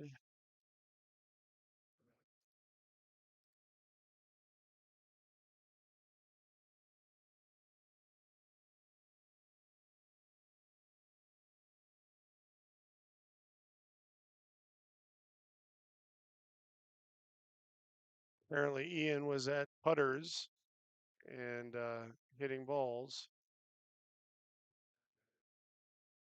He has to be in the building at 1:23, before 1:23, or the match is forfeit.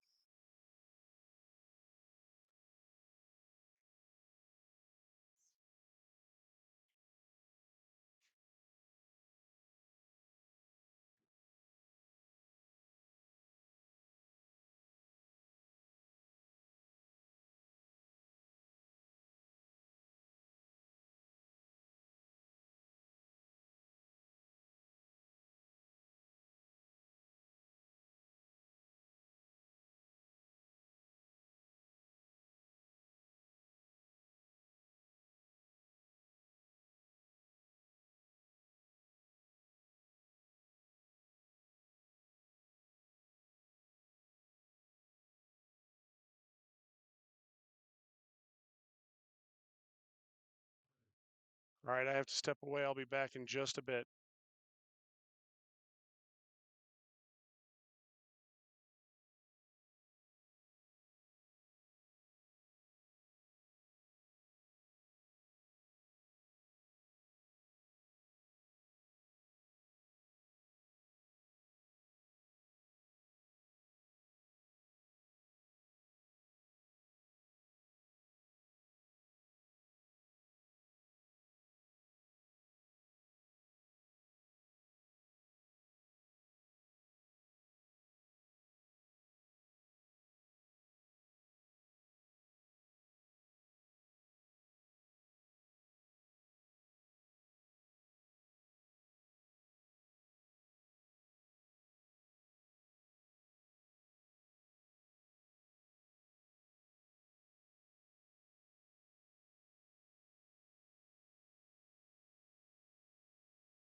All right, Ian walked in with 37 seconds to spare. So he's playing down 1-0. He misread the bracket, thought he played at 2 o'clock, but I told him you have to win to get to the match at 2 o'clock.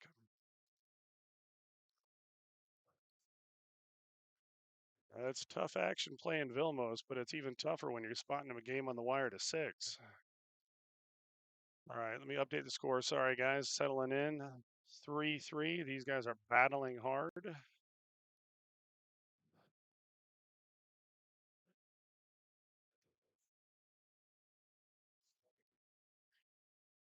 I see Mike Hutchison is up 2-1 on Sergio on table 4. And Roberto is up 4-1 on Mitch.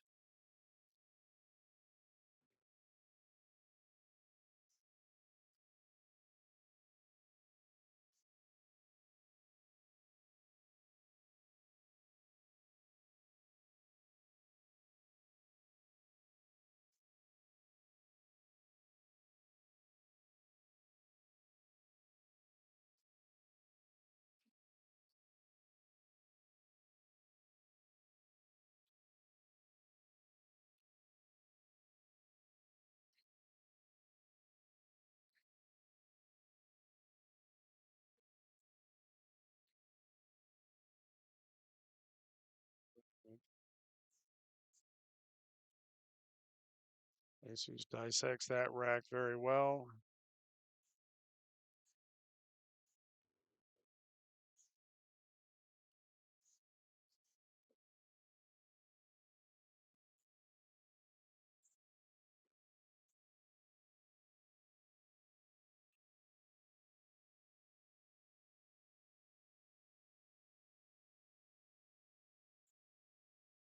So far, these guys are holding serve. We watched matches where people have won each other's breaks, but this one they're winning their own. I haven't been able to watch much of this match, but it looks like they must be playing well.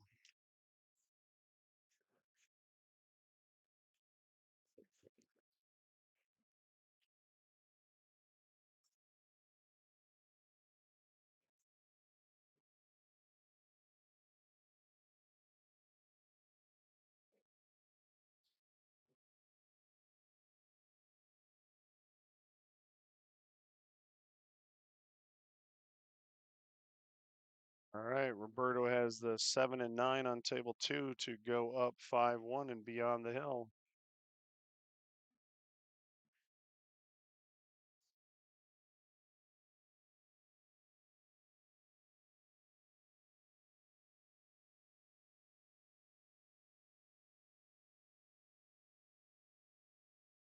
Honestly, the best move I've ever seen in a Calcutta is when Davy Gomez shows up wearing an oxygen tank for the Calcutta, buys himself, and then we didn't see the oxygen tank the rest of the weekend. I think he took third or fourth.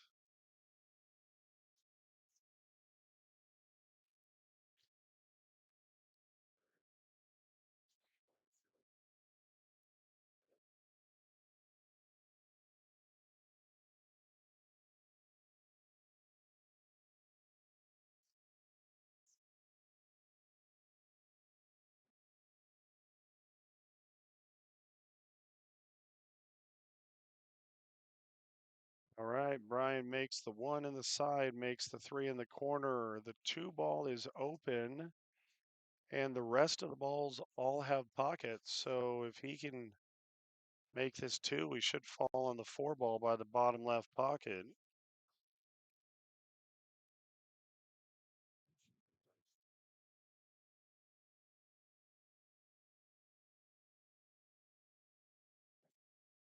Oh, Brian runs into the 6 ball, so he hooks himself. First real error. Well, I think it's the first real error of the game.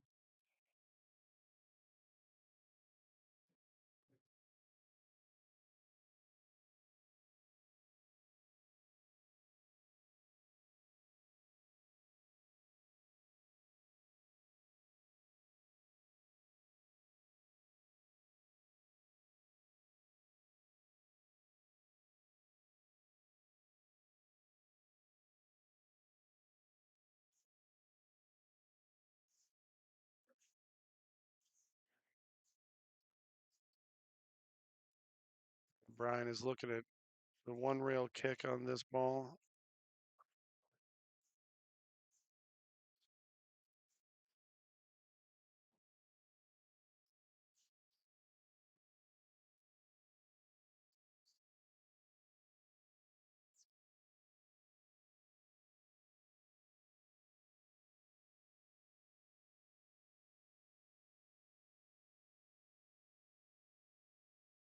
Long, no rail. No rail. Ball in hand for Jesus. This is costly. This out could would put Jesus on the hill, and Jesus would be breaking. All right, Mitch stays alive on table 2. He's down 5-2.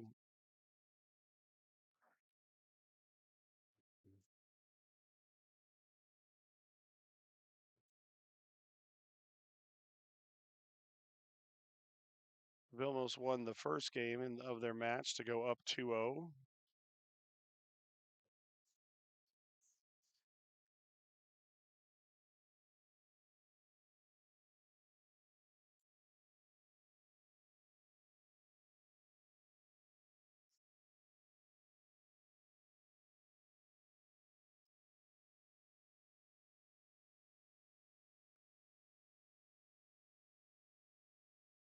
All right, and just like that, Jesus is on the hill.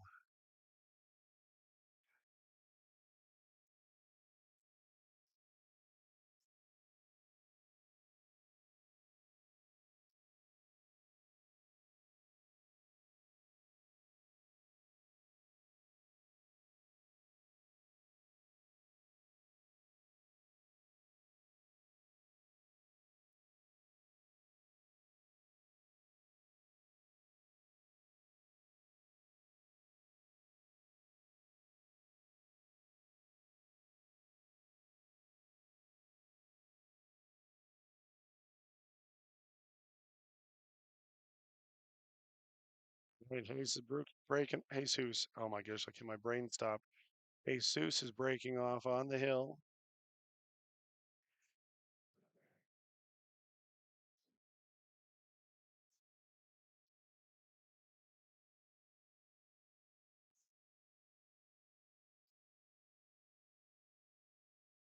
The one goes in. The 6 and the 8 block the 2 ball. So Jesus has a decision to make. The 2 ball is a makeable jump shot, and he goes for his jumper. We know how accomplished of a jumper Jesus is.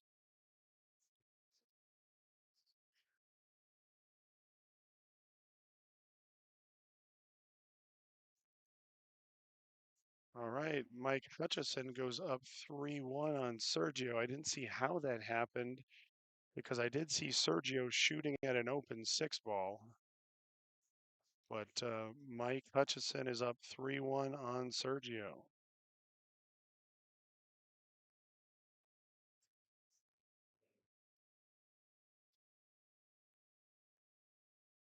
Well, Jesus overcuts the 2 ball.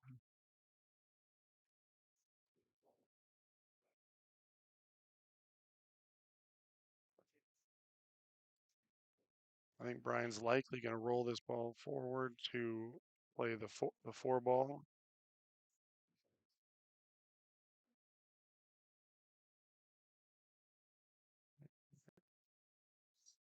I say roll. He strokes it and put a nice little spin shot with inside on it.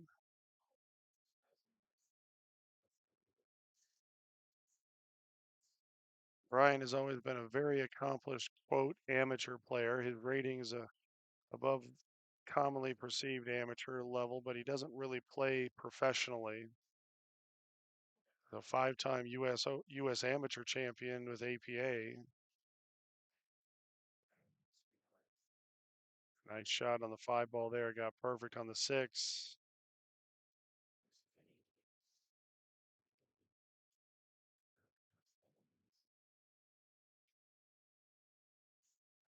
You know, Brian did a lot of coaching and teaching in the Bakersfield area. Brought one of his students with him, Manny Perez, not the Manny Perez of Louisville. Manny had an amazing time out here and represented himself very well. Nice shot. That's a good out by Brian.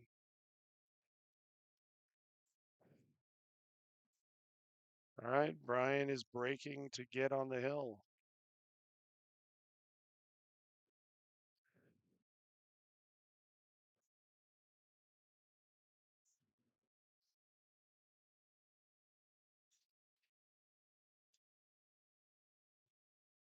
All right, Roberto Gomez wins 6-2 over Mitch Ellerman.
All right, Roberto was just asking when he plays next. His next match is scheduled for 2 o'clock. He plays the winner of Vilmos and Ian Costello. I'm going to go update the board. I will be back in just a moment.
Good shot by Jesus. Couldn't see exactly the predicament Brian was in, but it looked like he was doing a jump kick.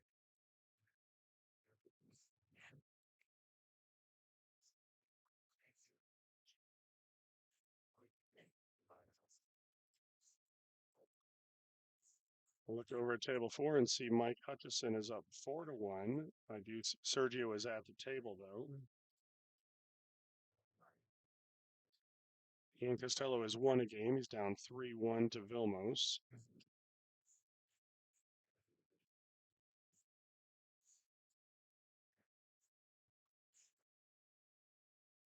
All right, these 3 balls should be relatively routine for Jesus. Let's cut this 8 in, drift the cue ball back across, and he advances.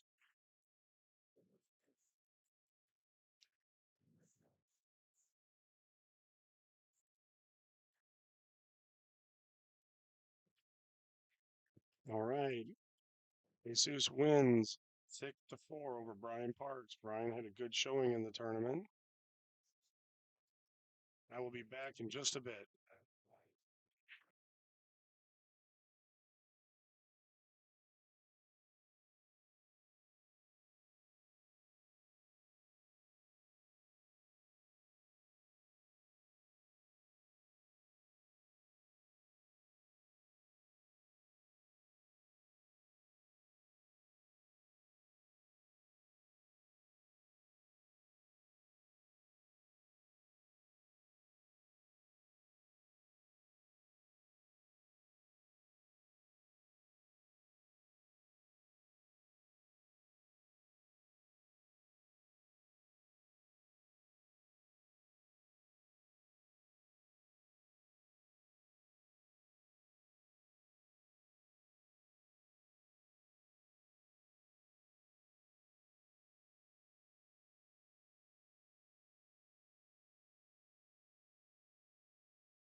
All right, as tables 1 and 2 are open up, the winner side matches are going to go ahead and get started a little bit early.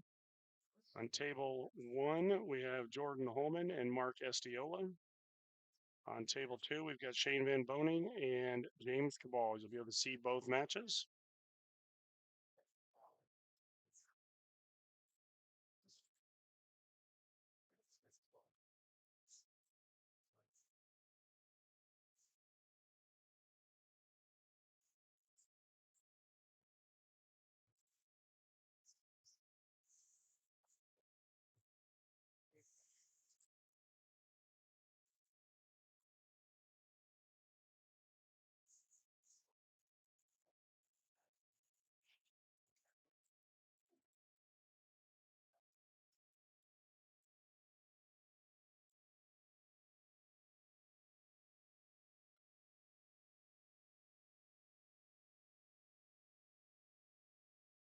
Players are just hitting the rack beforehand to warm up. As they're starting early, we allow them to do that.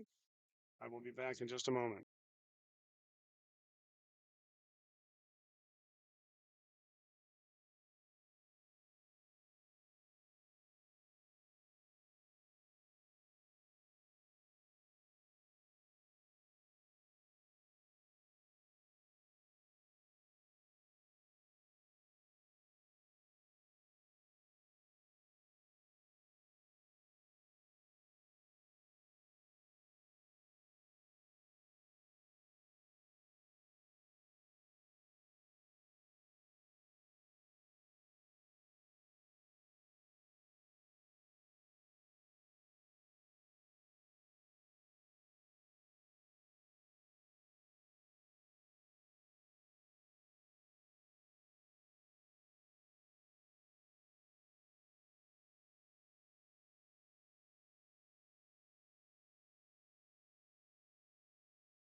I believe Shane and James are getting started up on the top table.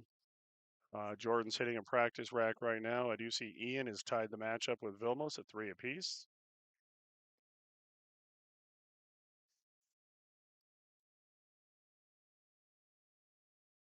Sergio is down 4-2 to Mike Hutchison, and Mike is at the table. I can't tell if he has a look at the 4-ball or not.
They are legging it up.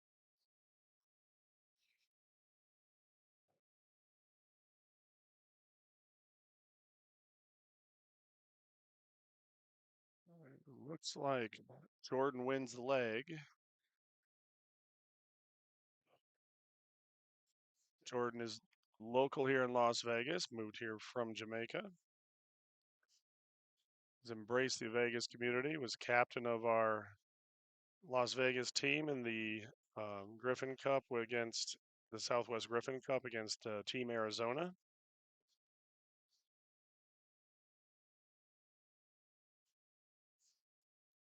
They won the cup this last time. It's been an excellent rivalry between the two states.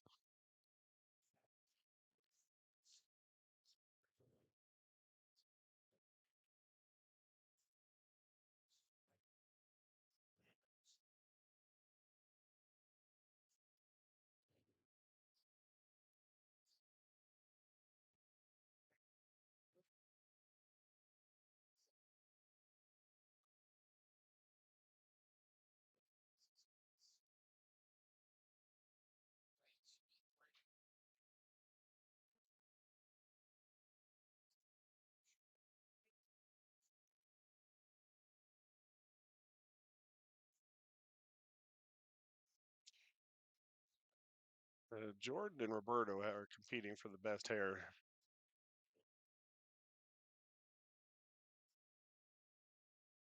Jordan was a little heartbroken when I told him that he had to wear a collared shirt today, so he couldn't wear his medium tees. So he found a medium collared in-stroke shirt.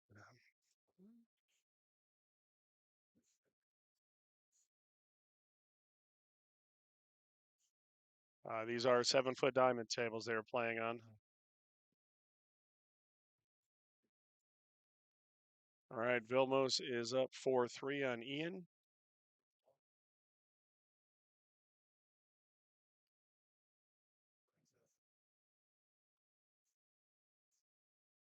Mike Hutchison got himself in a little bit of trouble in the on table 4, so that's still 4-2 Mike Hutchison. He's got a really tough either cut or bank on the 7 ball. Jordan plays the 1 in the side, runs into the 5 to hold up the cue ball. It worked out very well for him.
Good shot by Jordan. He's playing this rack very well. Sergio took that last game to pull within 1 of Mike Hutchinson. He's down 4-3.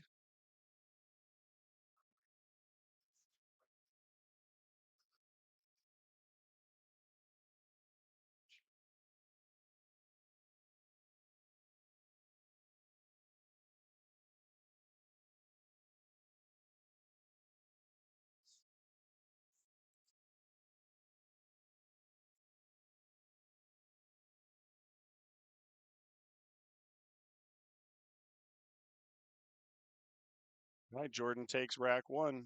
Could be Mark Estiola's break.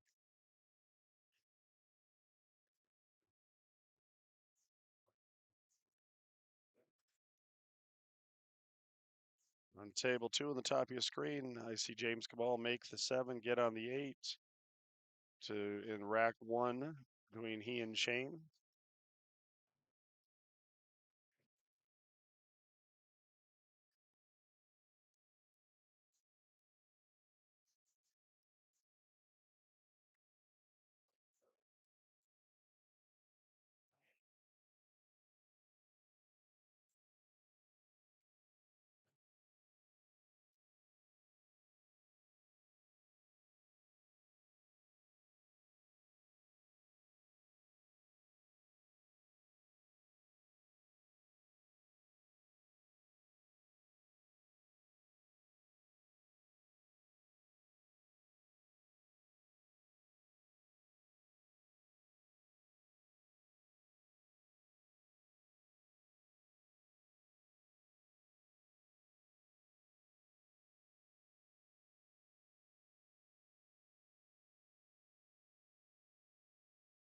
Watch out, cue ball.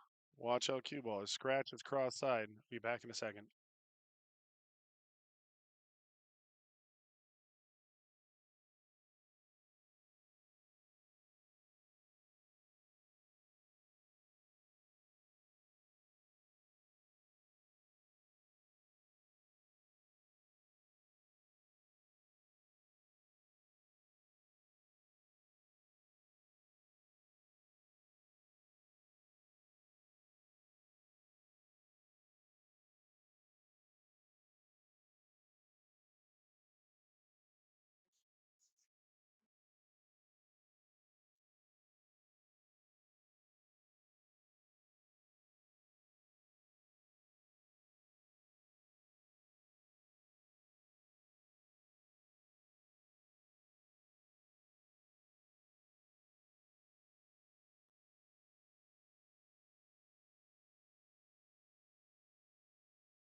Jordan has his 2 ball. Wants to drift up nicely. Didn't want to bump the 3.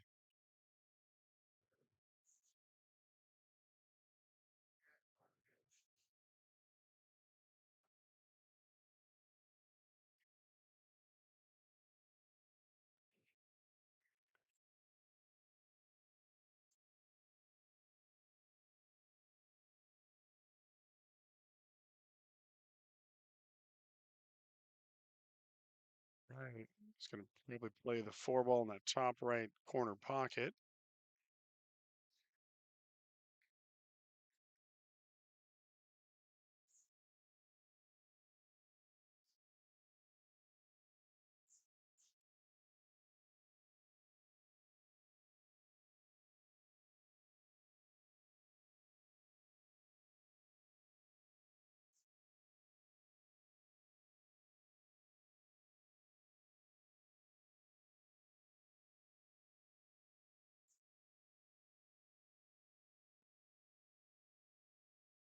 I think he thought that cue ball was going to come around a little further.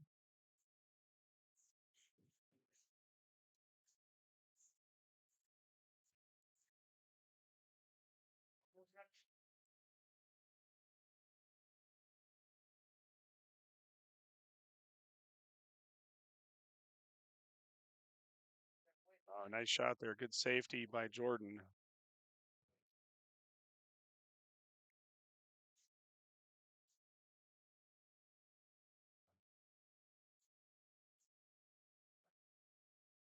All right, Sergio has tied it up at 4 apiece with Mike Hutchison.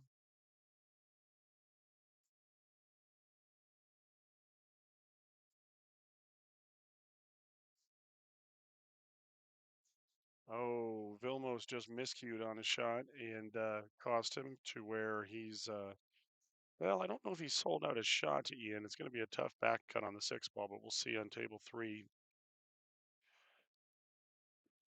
But that's the difference between 5-3 and 4-4 in that match.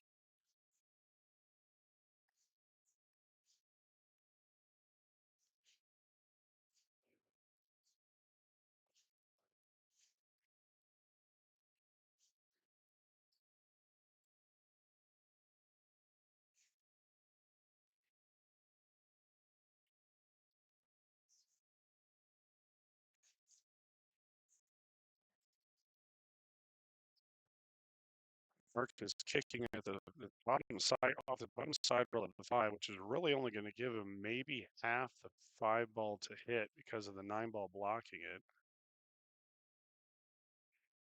Curious if he's going to play it long with no, it looks like he's playing a natural.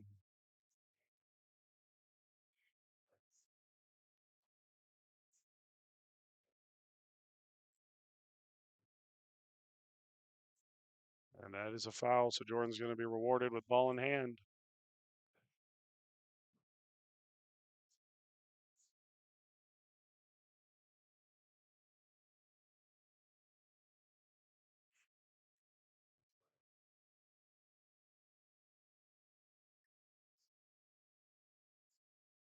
All right, I took my eyes off table 3, so I didn't see how Vilmos got back to the table, but it must have been a missed 6 ball by Ian. And Vilmos is on the 9 ball. And Ian concedes, so Vilmos is up 5-3 in that match.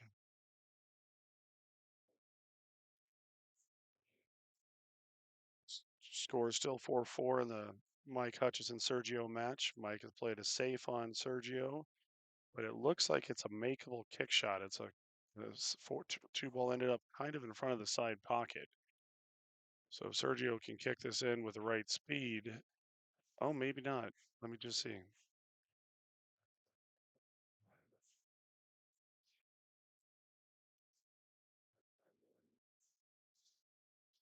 Meanwhile, Jordan the Hare Pullman is running out here to take a 2-0 lead.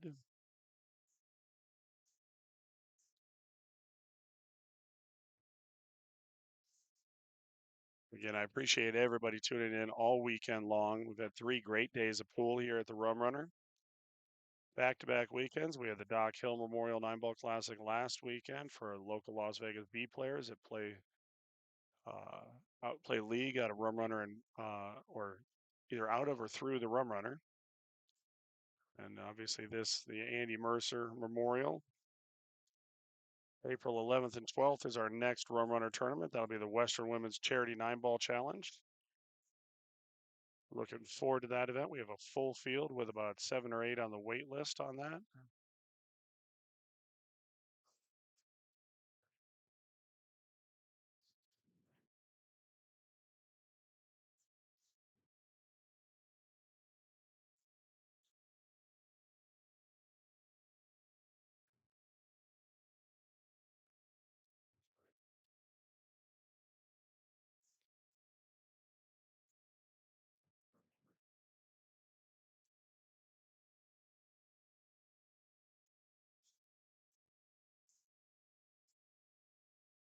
I didn't see how it happened, but James Cabal is up 2-0 on Shane on the top of your table. I saw Shane shooting at a 5 in the jaws, and then that's about the last I saw over there.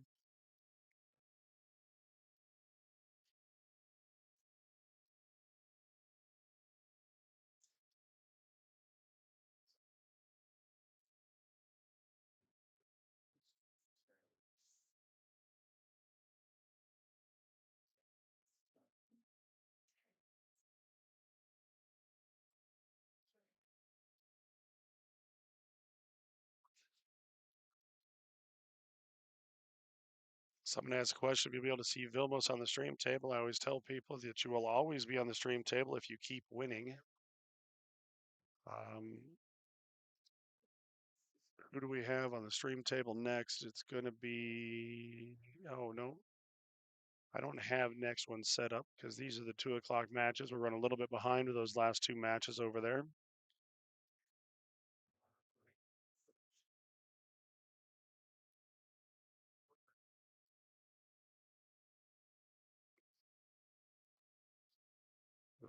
Winner of Vilmos and Ian play Roberto Gomez. The winner of that will likely be on the stream table.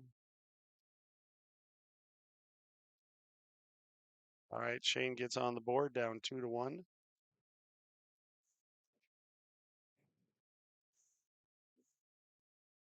We're good, thank you.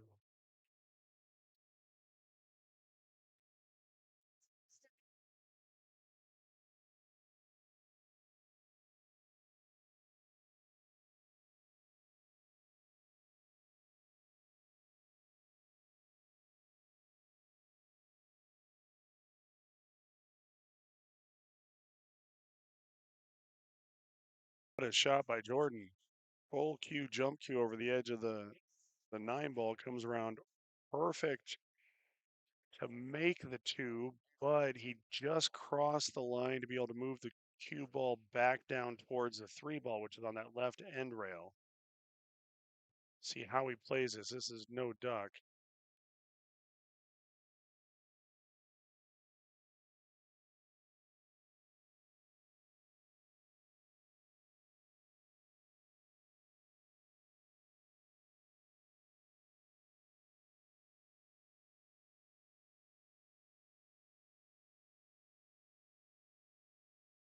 Oh, good stroke. I wasn't sure if he could draw it straight back. It looked like he had just a hair of an angle, but he played that beautifully.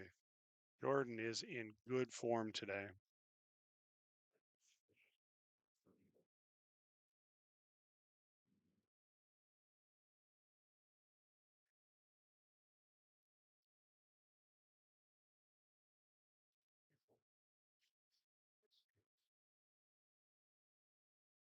So 2 of the 4 guys left in the winner's side went for 300 and 450 respectfully in the Calcutta. James Cabal went for 300 and Jordan went for 450 compared to 3,600 for Shane, and I believe Mark was just right around 2,000.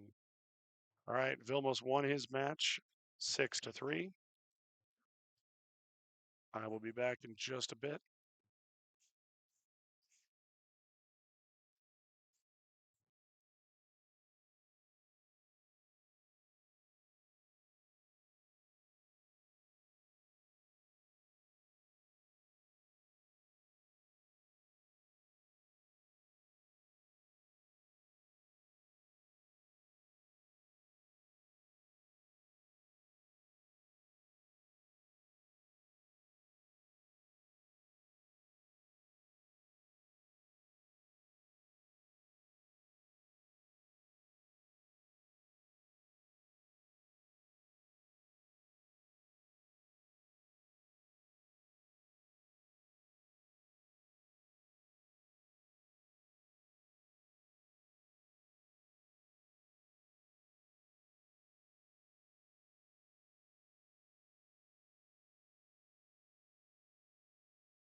All right, looks like Sergio won the match with Mike Hutchinson over there on table 4. Jordan has his 9-ball to take a 4-0 lead and be breaking. All right, I will be back in a bit.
I was getting some matches called, and I see that Jordan has taken a 5-0 lead. He's on the hill. Jordan's playing fantastic.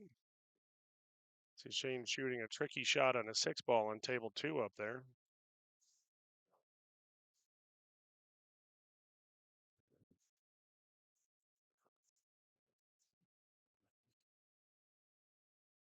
These are 7 foot, 9 foot. They're 7 foot diamond tables, not 7 foot 9 footers. They're 7 foot diamond tables.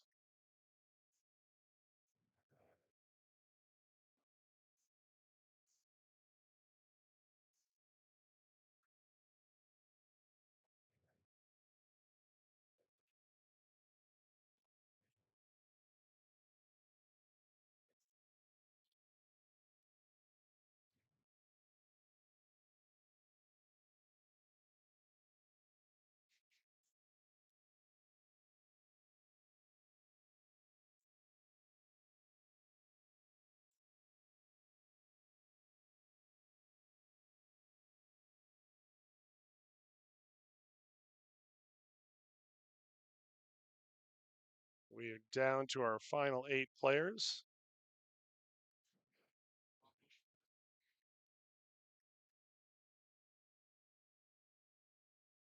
I'm going to set my mic down for a moment, grab a quick bite to eat. If you guys haven't been to the Rum Runner, you got to stop in and get something to eat from the Badger Cafe.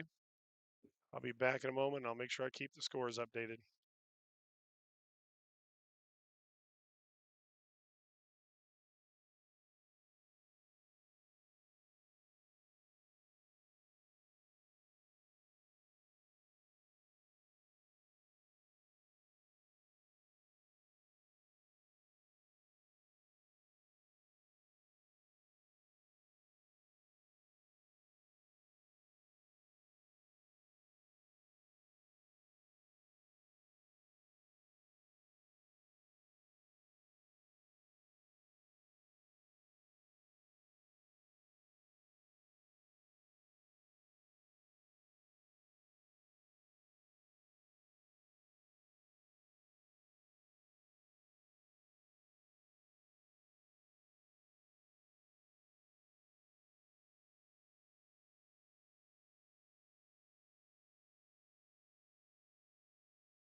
Thank you, Redbud. Appreciate you guys liking and subscribing to our YouTube channel.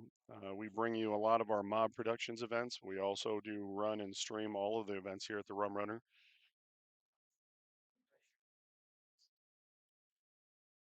Update the scores. Sorry about that. I was enjoying a BLT sandwich and I missed to update this bracket.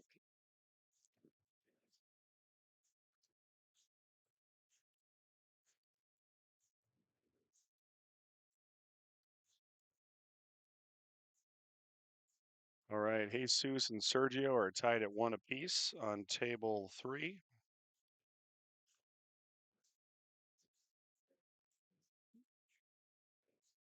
Roberto Gomez won the first game over Vilmos on table 4.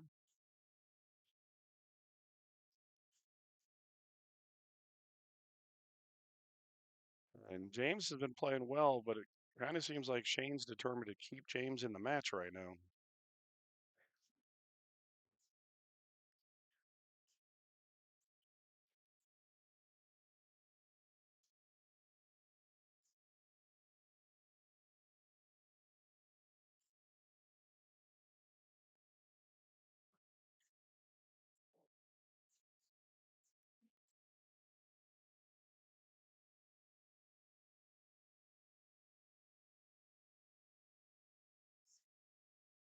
Basketball game on that's had my eye on when I saw it on the bracket between St. John's and Kansas.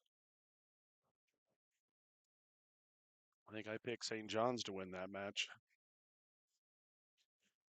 Open table. Jordan has been playing very good pool. He's got a good rhythm about him, determined.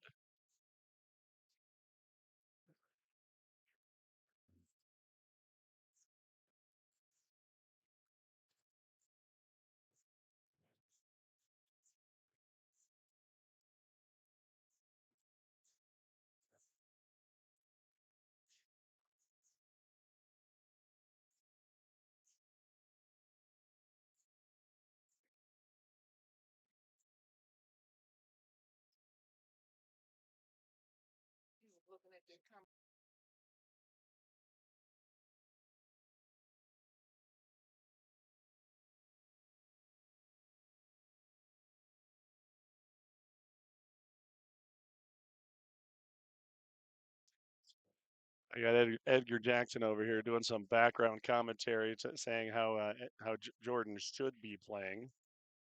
Yeah, I'll enjoy watching how Jordan should be playing.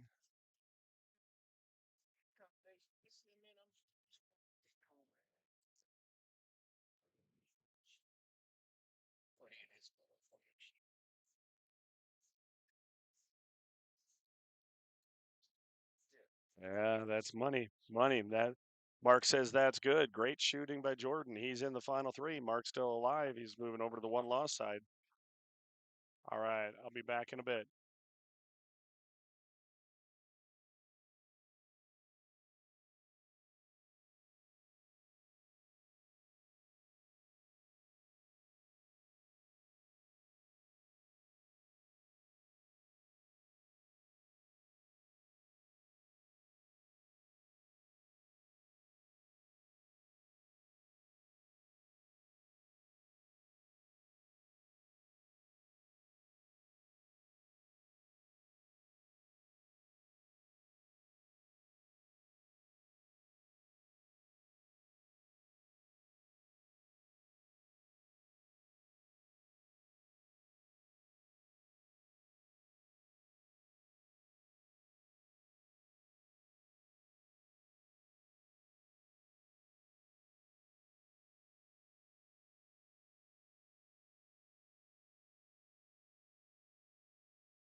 Right, Jordan played an amazing match right there. He's guaranteed top 3 money.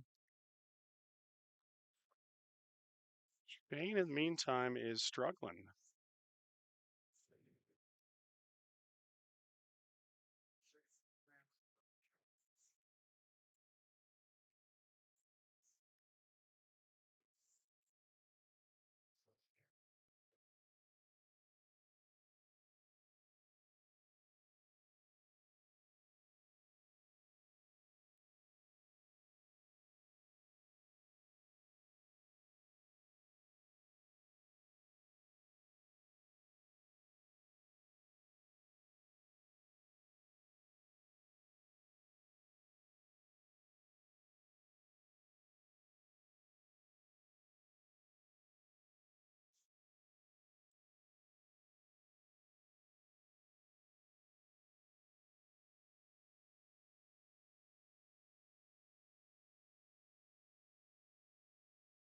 All right, looking at table 4, Roberto Gomez has a 9 ball, which he just makes to take a 4-0 lead on Vilmos.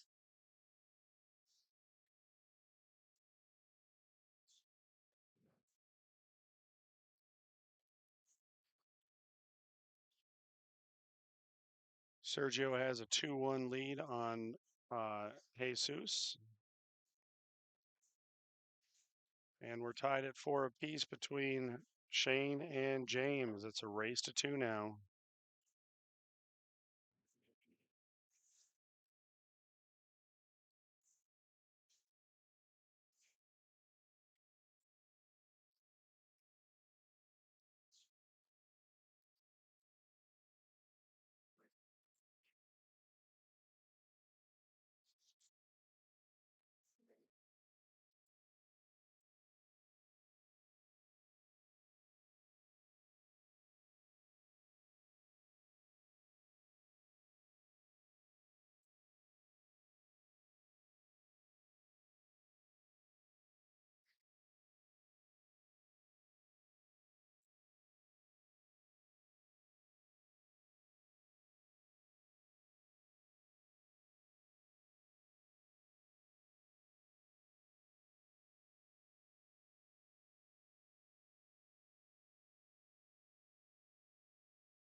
All right, Sergio's taking a 3-1 lead on Jesus over there.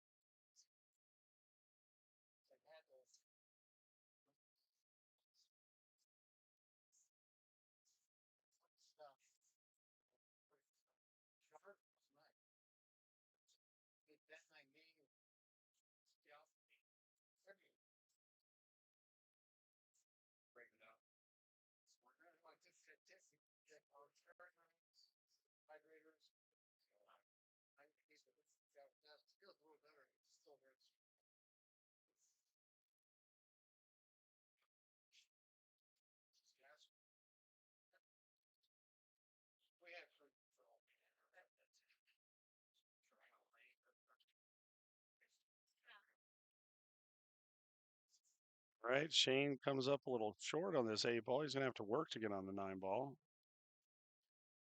Shane is struggling over there. It's 4-4.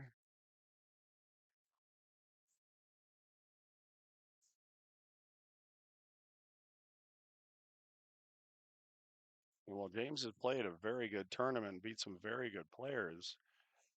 Shane seems to be his biggest opponent right now.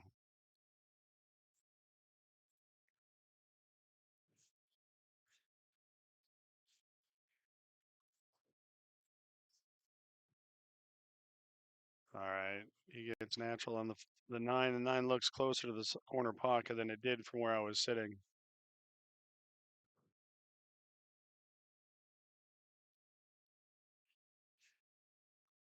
All right, Shane's on the hill. James is breaking.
Next match we're going to have on the stream table will be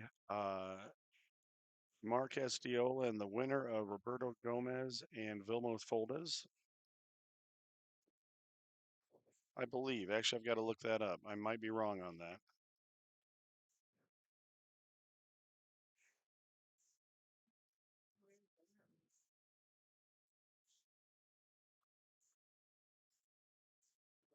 Actually, I'm going to hold off on calling that one. Depends on when the match is finished. But it looks like it's going to be Roberto Gomez and Mark Estiola. Because Roberto was on the hill 5-0.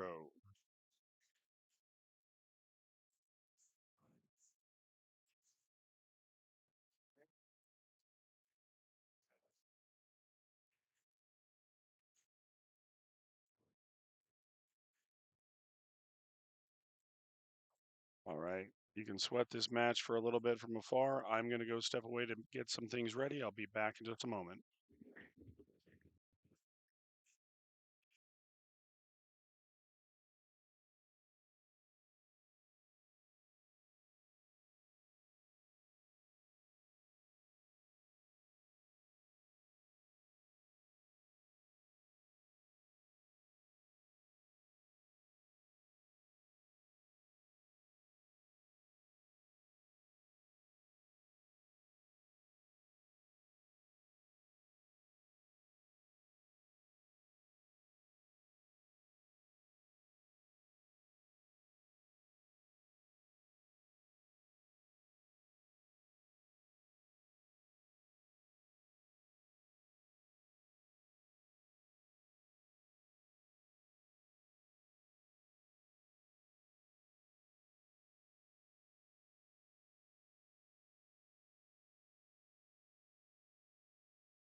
All right. Jesus Atencio has won a game to cut Sergio's lead to 1. Shane wins that match 6-4. No, he doesn't. He never mind. Shot a great shot. I was looking and distracted. Never mind. I'm going to be quiet for a little bit. Oh, it was Roberto won his match 6-0. That's what they were applauding for. We update some things here.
All right, we have started the match between Roberto Gomez and Mark Estiola. I had to start it on table 2 because James Cabal plays the winner of table 3, and they will be on table 1.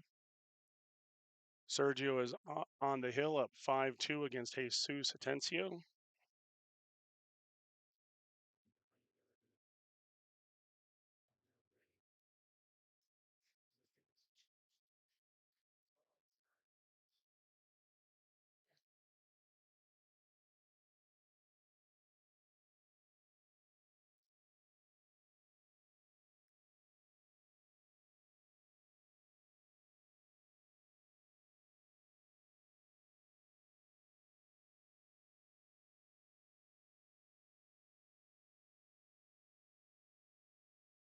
Jesus just won a game to cut the lead to 5-3.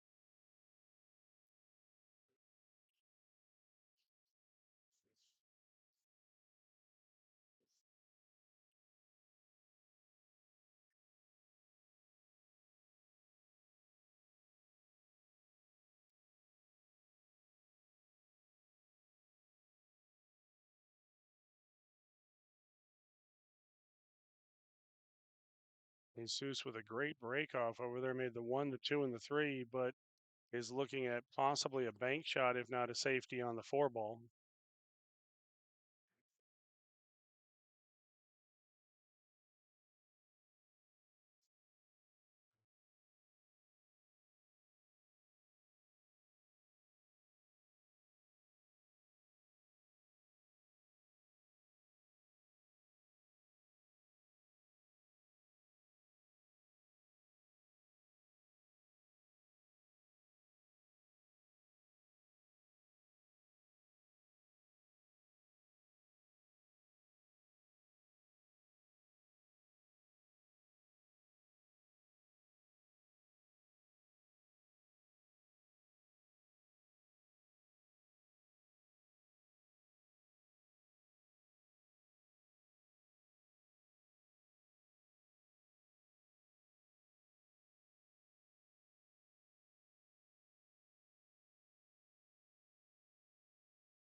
I will be back in just a bit.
All right, I did give Sergio 10 minutes before the match just because he just finished a match. So we're going to hit a couple balls and they're going to be getting going. Roberto Gomez is on fire, up 4-2 on the table on the other side.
All right, we are underway.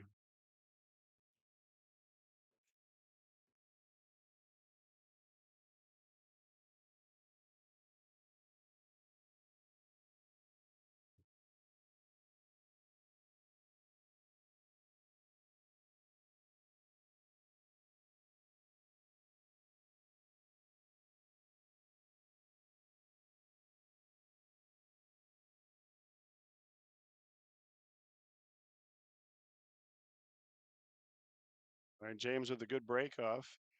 Has a look on the 2 ball, makes the 1 on the side.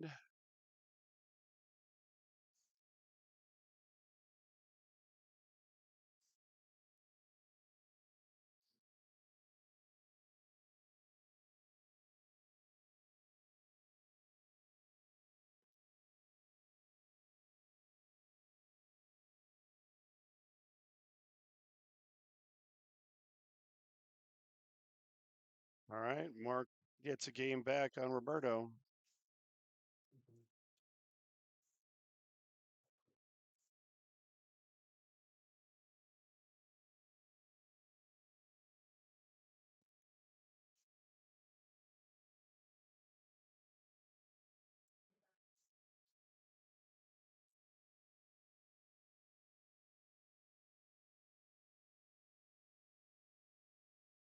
And I appreciate everybody tuning in. You guys have been a great audience, great crowd all weekend long, celebrating the 35th anniversary of a great tradition, the Andy Mercer Memorial 9-Ball Classic, held by the Rum Runner, owned by Gino Hill.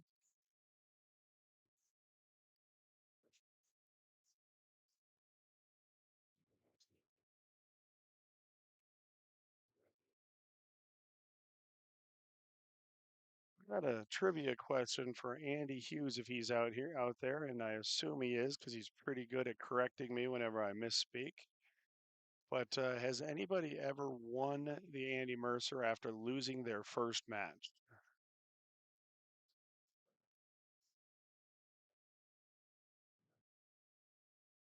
If Sergio wins this tournament, he will accomplish that. His first match was against Carlo Beato, and he lost Hill.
Hey, James gets on the board first.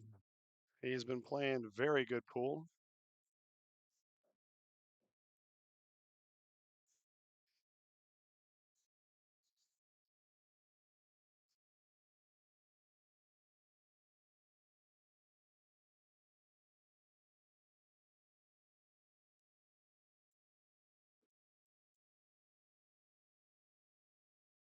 AC Henry, Jimmy, if you're referring to Jimmy Blakeman, Jim Blakeman, he's not here at the moment, but he's been in and out over the weekend. He's still a big part of being here at the Rum Runner. I see him every Monday when I come in. It's been an honor to do my best to fill his big shoes.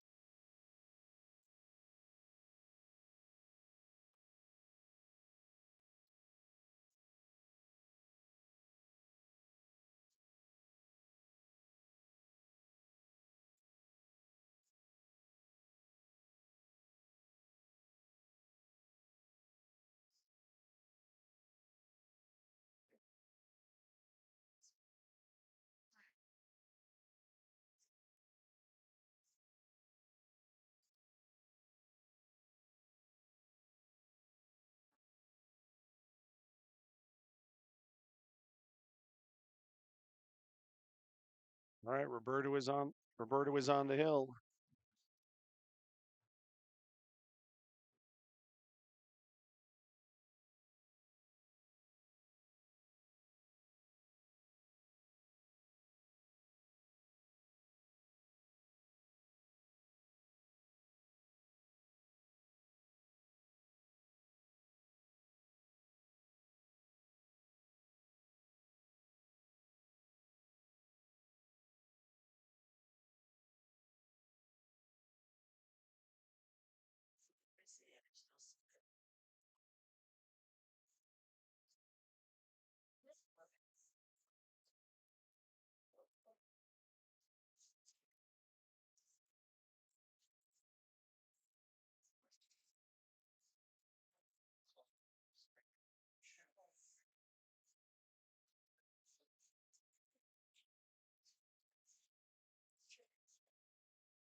All right, Roberto's on the hill 5-3, but Mark is at the table over there.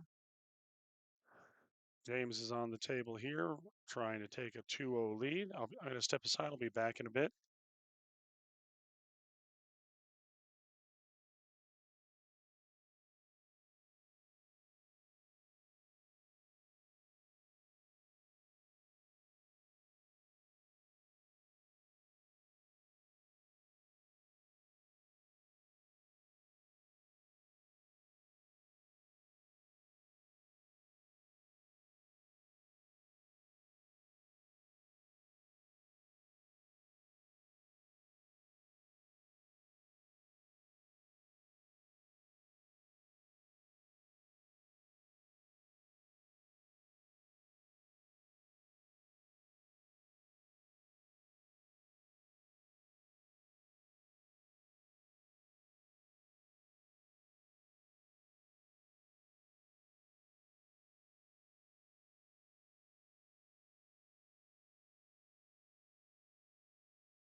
All right, James is up to a 3-0 lead on Sergio. Sergio's been the marathon man. He has lost his first match, battled all the way back playing this fifth, sixth match, and he's had a good number of matches where he's been either down or in tough matches and battled back to win.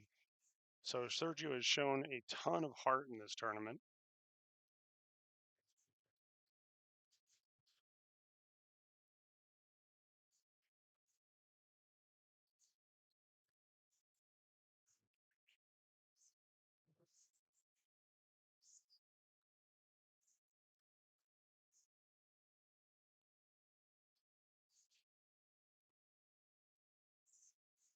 We are down to 5 players. This is the last of the two fifth, sixth matches. Roberto Gomez won that match, and he's advanced to the quarterfinal to face the winner of this match. After this match, we will have the hot seat match between Jordan Holman and Shane Van Boning. That match is scheduled for 4 o'clock. It's a good shot there by Sergio. Wanted to make sure he wasn't going to get behind that 6 ball.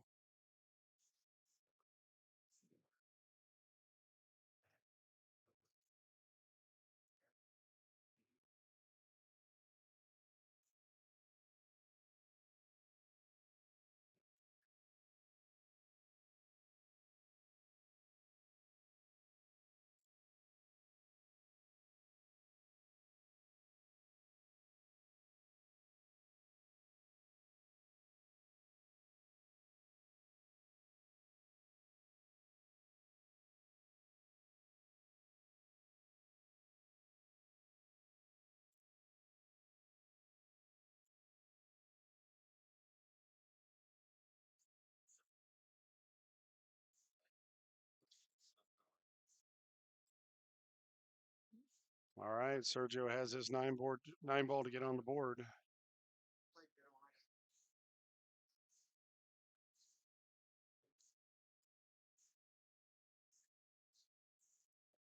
All right, I believe it's James's break.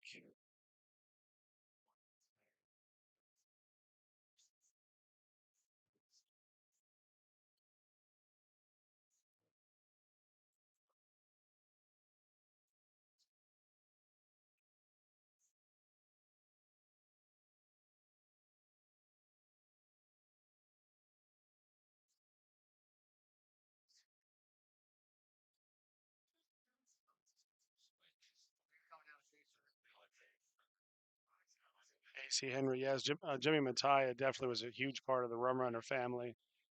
I was honored to be asked by Joe Canella and Gino to help run and organize the Jimmy Mattia Memorial 8 ball tournament this last year. It was the inaugural year, and it was won by Rocky Phipps here locally of Las Vegas.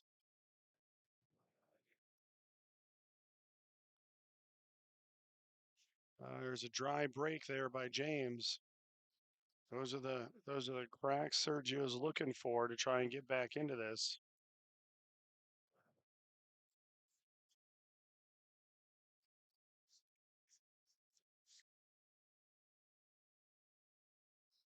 Mhm.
So I've just heard back from Andy uh, Andy Hughes, kind of the historian of the Andy Mercer, and he has two examples that he believes lost their first match and won. Warren Kiamko in '95 lost his first match and then won it. And also, thinks that Jim Blakeman lost his first match the year he double dipped Robert LeBlanc to win it in '94.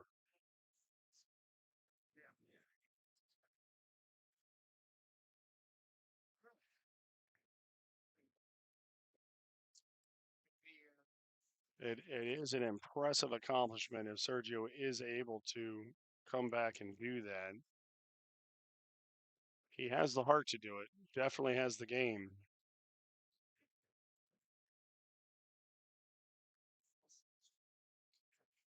And he also is a Wisconsin guy playing in a Wisconsin bar.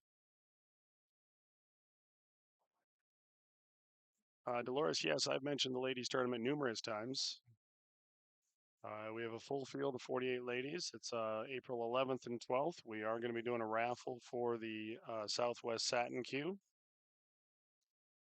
HR Biggs, yes, this tournament is a true double elimination. So the winner of the loser side has to beat the winner of the winner side twice.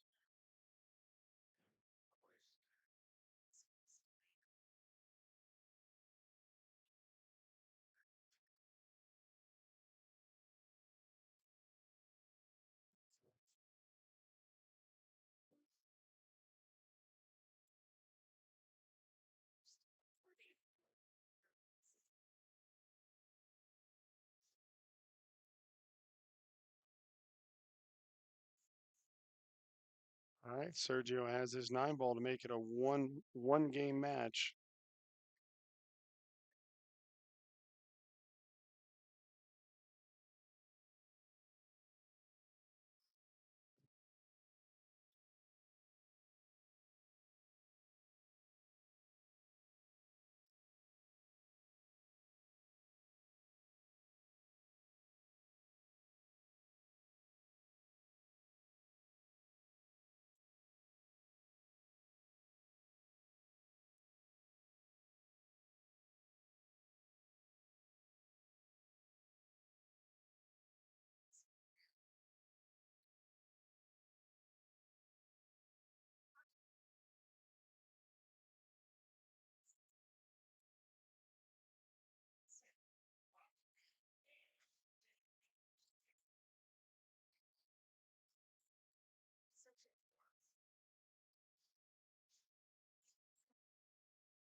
All right, Sergio's going to be breaking off.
Indeed, while we're talking about upcoming tournaments, we have the inaugural Gordy Hill Memorial 9 ball tournament coming up August 22nd, 23rd. That is going to be essentially a 499 and under version of the Doc Hill. Players must be rated 490. Oh, that 9 ball came flying to the side pocket, just missed. But he's got the 2 ball in the corner pocket, and he's golden from here. So the Gordy is going to be a $150 entry, $1,000 added, 48 player 2 day field, race to 5, 499 and under. Players must be rated 499 and under to register. And I will review all players' ratings. They also must be league players that play either out of or travel through the Rum Runner. We're going to take signups and registration for the Gordy next, no, not next Saturday, Saturday, April 4th. We're going to do it 11 a.m. and then have the Dock Hill qualifier for the 2027 Dock Hill that afternoon.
AC, the Dock Hill was last weekend. I'm not sure what you're referring to with earlier in the year. What I was just referring to that's in August is the new inaugural Gordy Memorial Tournament, Gordy Hill Memorial Tournament, that will be in August. That is a 499 and under version of the Dock Hill. So it's called the Gordy Hill Memorial 9 Ball Classic here at the Rum Runner will be August 22nd, 23rd.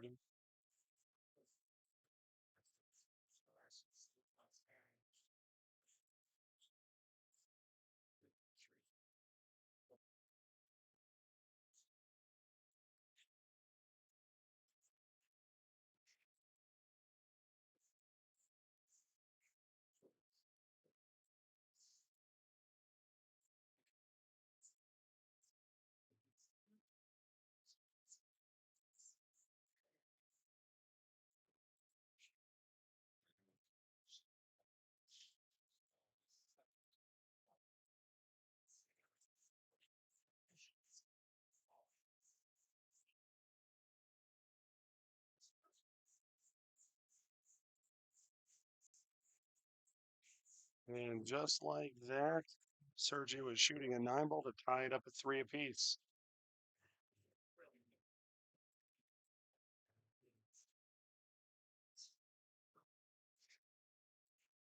All right, I'm going to put up a flyer here while James is racking. This is the announcement of the Gordy Hill Memorial 9 Ball Classic, August 23rd, 24th at the Rum Runner. It's hard to read some of the fine print, but it's a $150 entry, $1,000 added. BC Pool League rules 9 ball, no headphones, rates of 5 on both sides, true double elimination. Play will start 10 a.m. on Saturday. We're capping the field at 48 players. Registration is going to start Saturday, April 4th at 11 a.m. at the Rum Runner. You need to be here to sign up.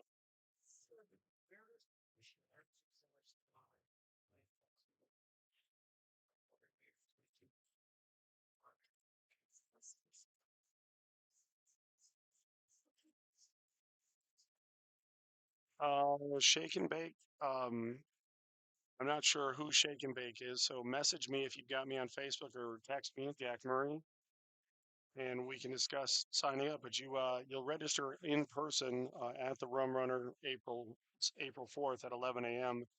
People will likely be here earlier than that so that they can get in line to make sure they get in. That tournament will fill up. There will not be qualifiers for it. It's just going to be a 48 player field that we're taking those registrations. AC Henry asks question travel through. Yes, you either play on a team that is home based out of here or a team that plays in a division that travels through the Rum Runner, or you may play out of another bar, but you play at least one league match a season here.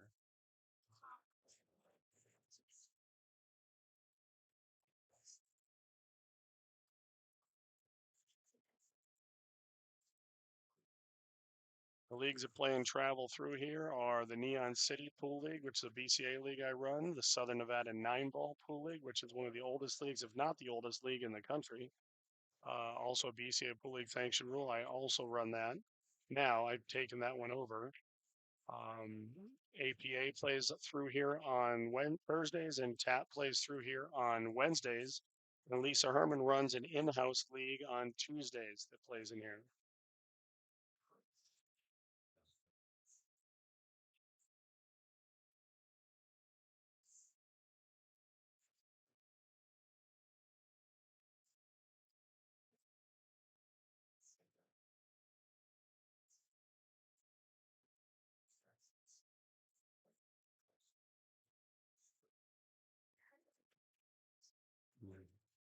Well, it was a nice shot there by James coming off the 8 and hitting perfect on the 4 ball here.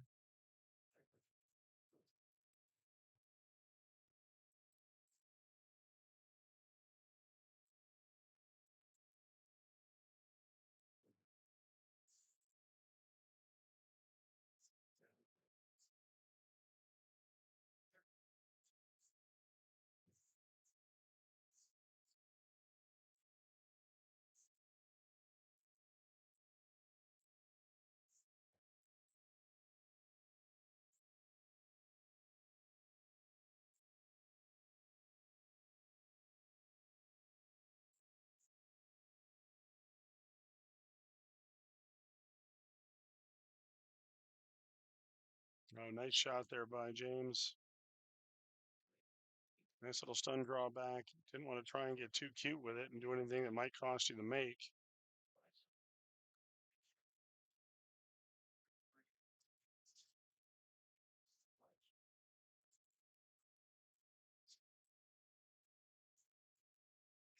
So Shane moseying in to prepare or get ready for the hot seat match with Jordan Hill. He'll be on this table after this match. The winner of this will be playing Roberto Gomez on table 2. All right, James is up 4-3. Sergio's break.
James is certainly playing at a very high level. I've said this before in his matches. He played amazing during the Swanee at Griff's before the BCA World Championships. He won that tournament, beat Nick DeLeon in the finals, beat him actually in the hot seat match and in the finals. I think he won the finals 9-2. It's a 9-foot 9-ball tournament that they run at Griff's every year.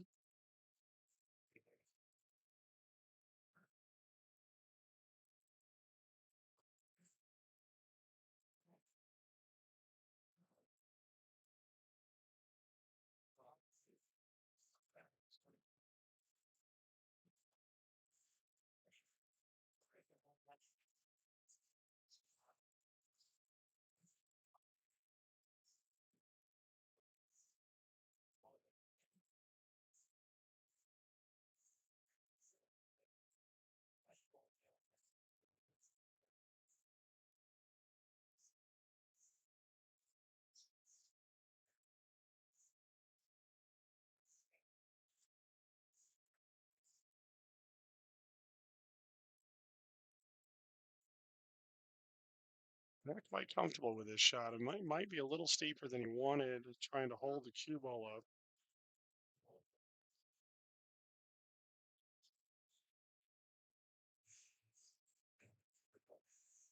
Played a little firmer, dug into it to come out. That was a great shot.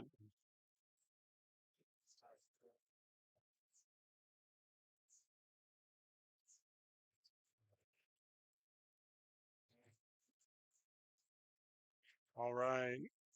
It's 5-3.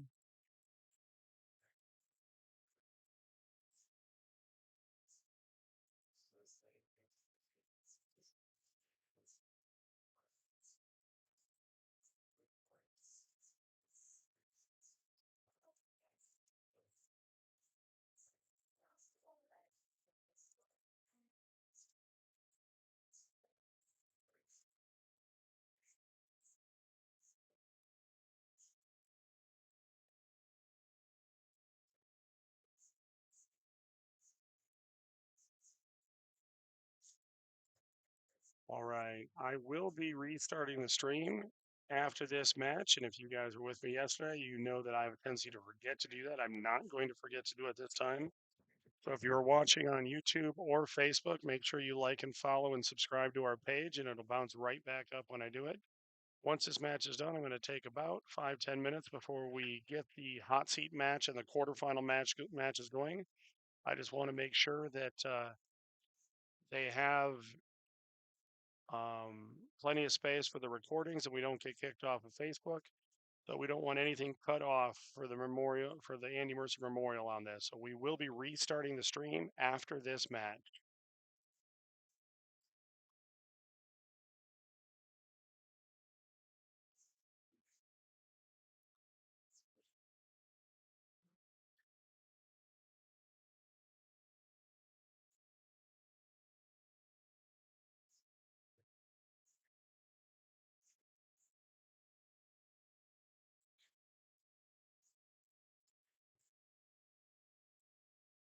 Yeah, you see, if scratch on the break playing bar table 9-ball is death.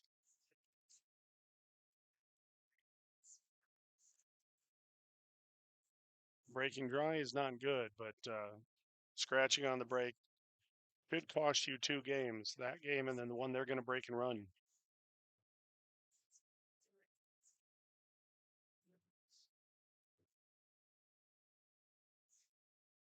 All right, Sergio Plicht is out.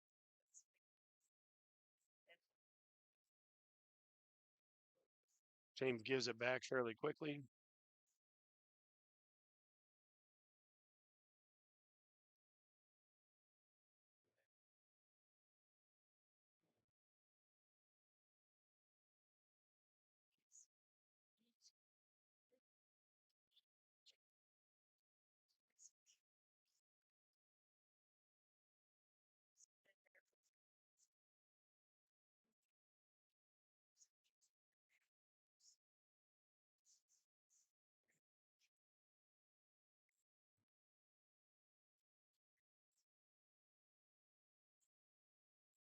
Flush hit on the 5-ball, so that's ball in hand.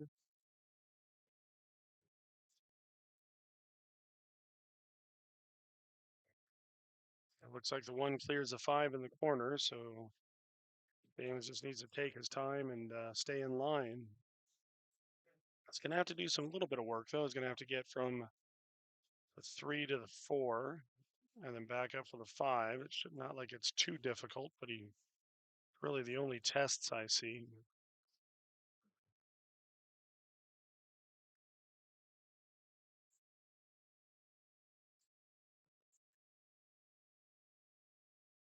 Again, the hot seat match is Shane Van Boning versus Jordan Holman. And Roberto Gomez is waiting for the winner of this to play the quarterfinal match.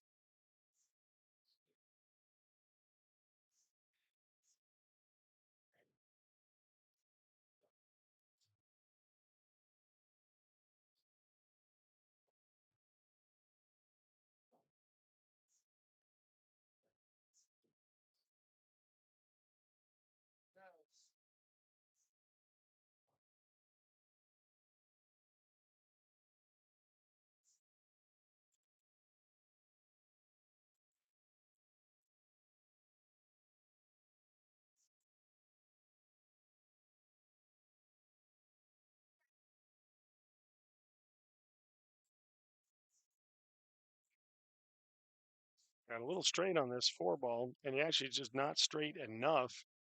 If we were dead straight, he could draw it straight back, but he's got that skosh of an angle that would draw it into the corner pocket or at least a 7 ball. So he's looking how he can force the angle up and around, but you can't do it with top because you're going to run into that 8-9, and you have a chance to scratch if you try to zip it. He got a little wonky here.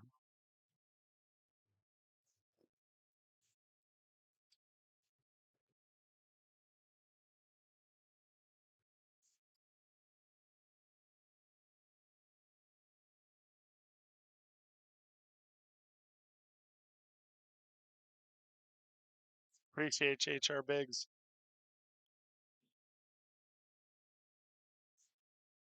Oh, what a shot. Missed the scratch. I am so good at finding that corner pocket or that side pocket when I try to zip around. That was a great shot. And that's one of those shots that you have to be 100% committed to.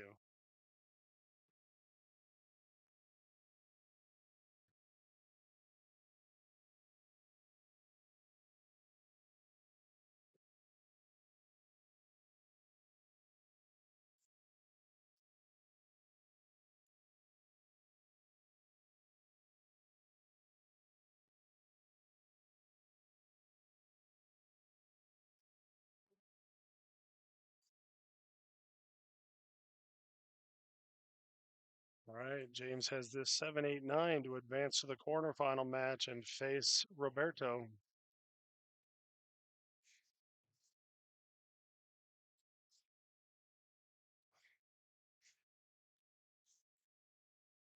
Came up a little short of the perfect line on it.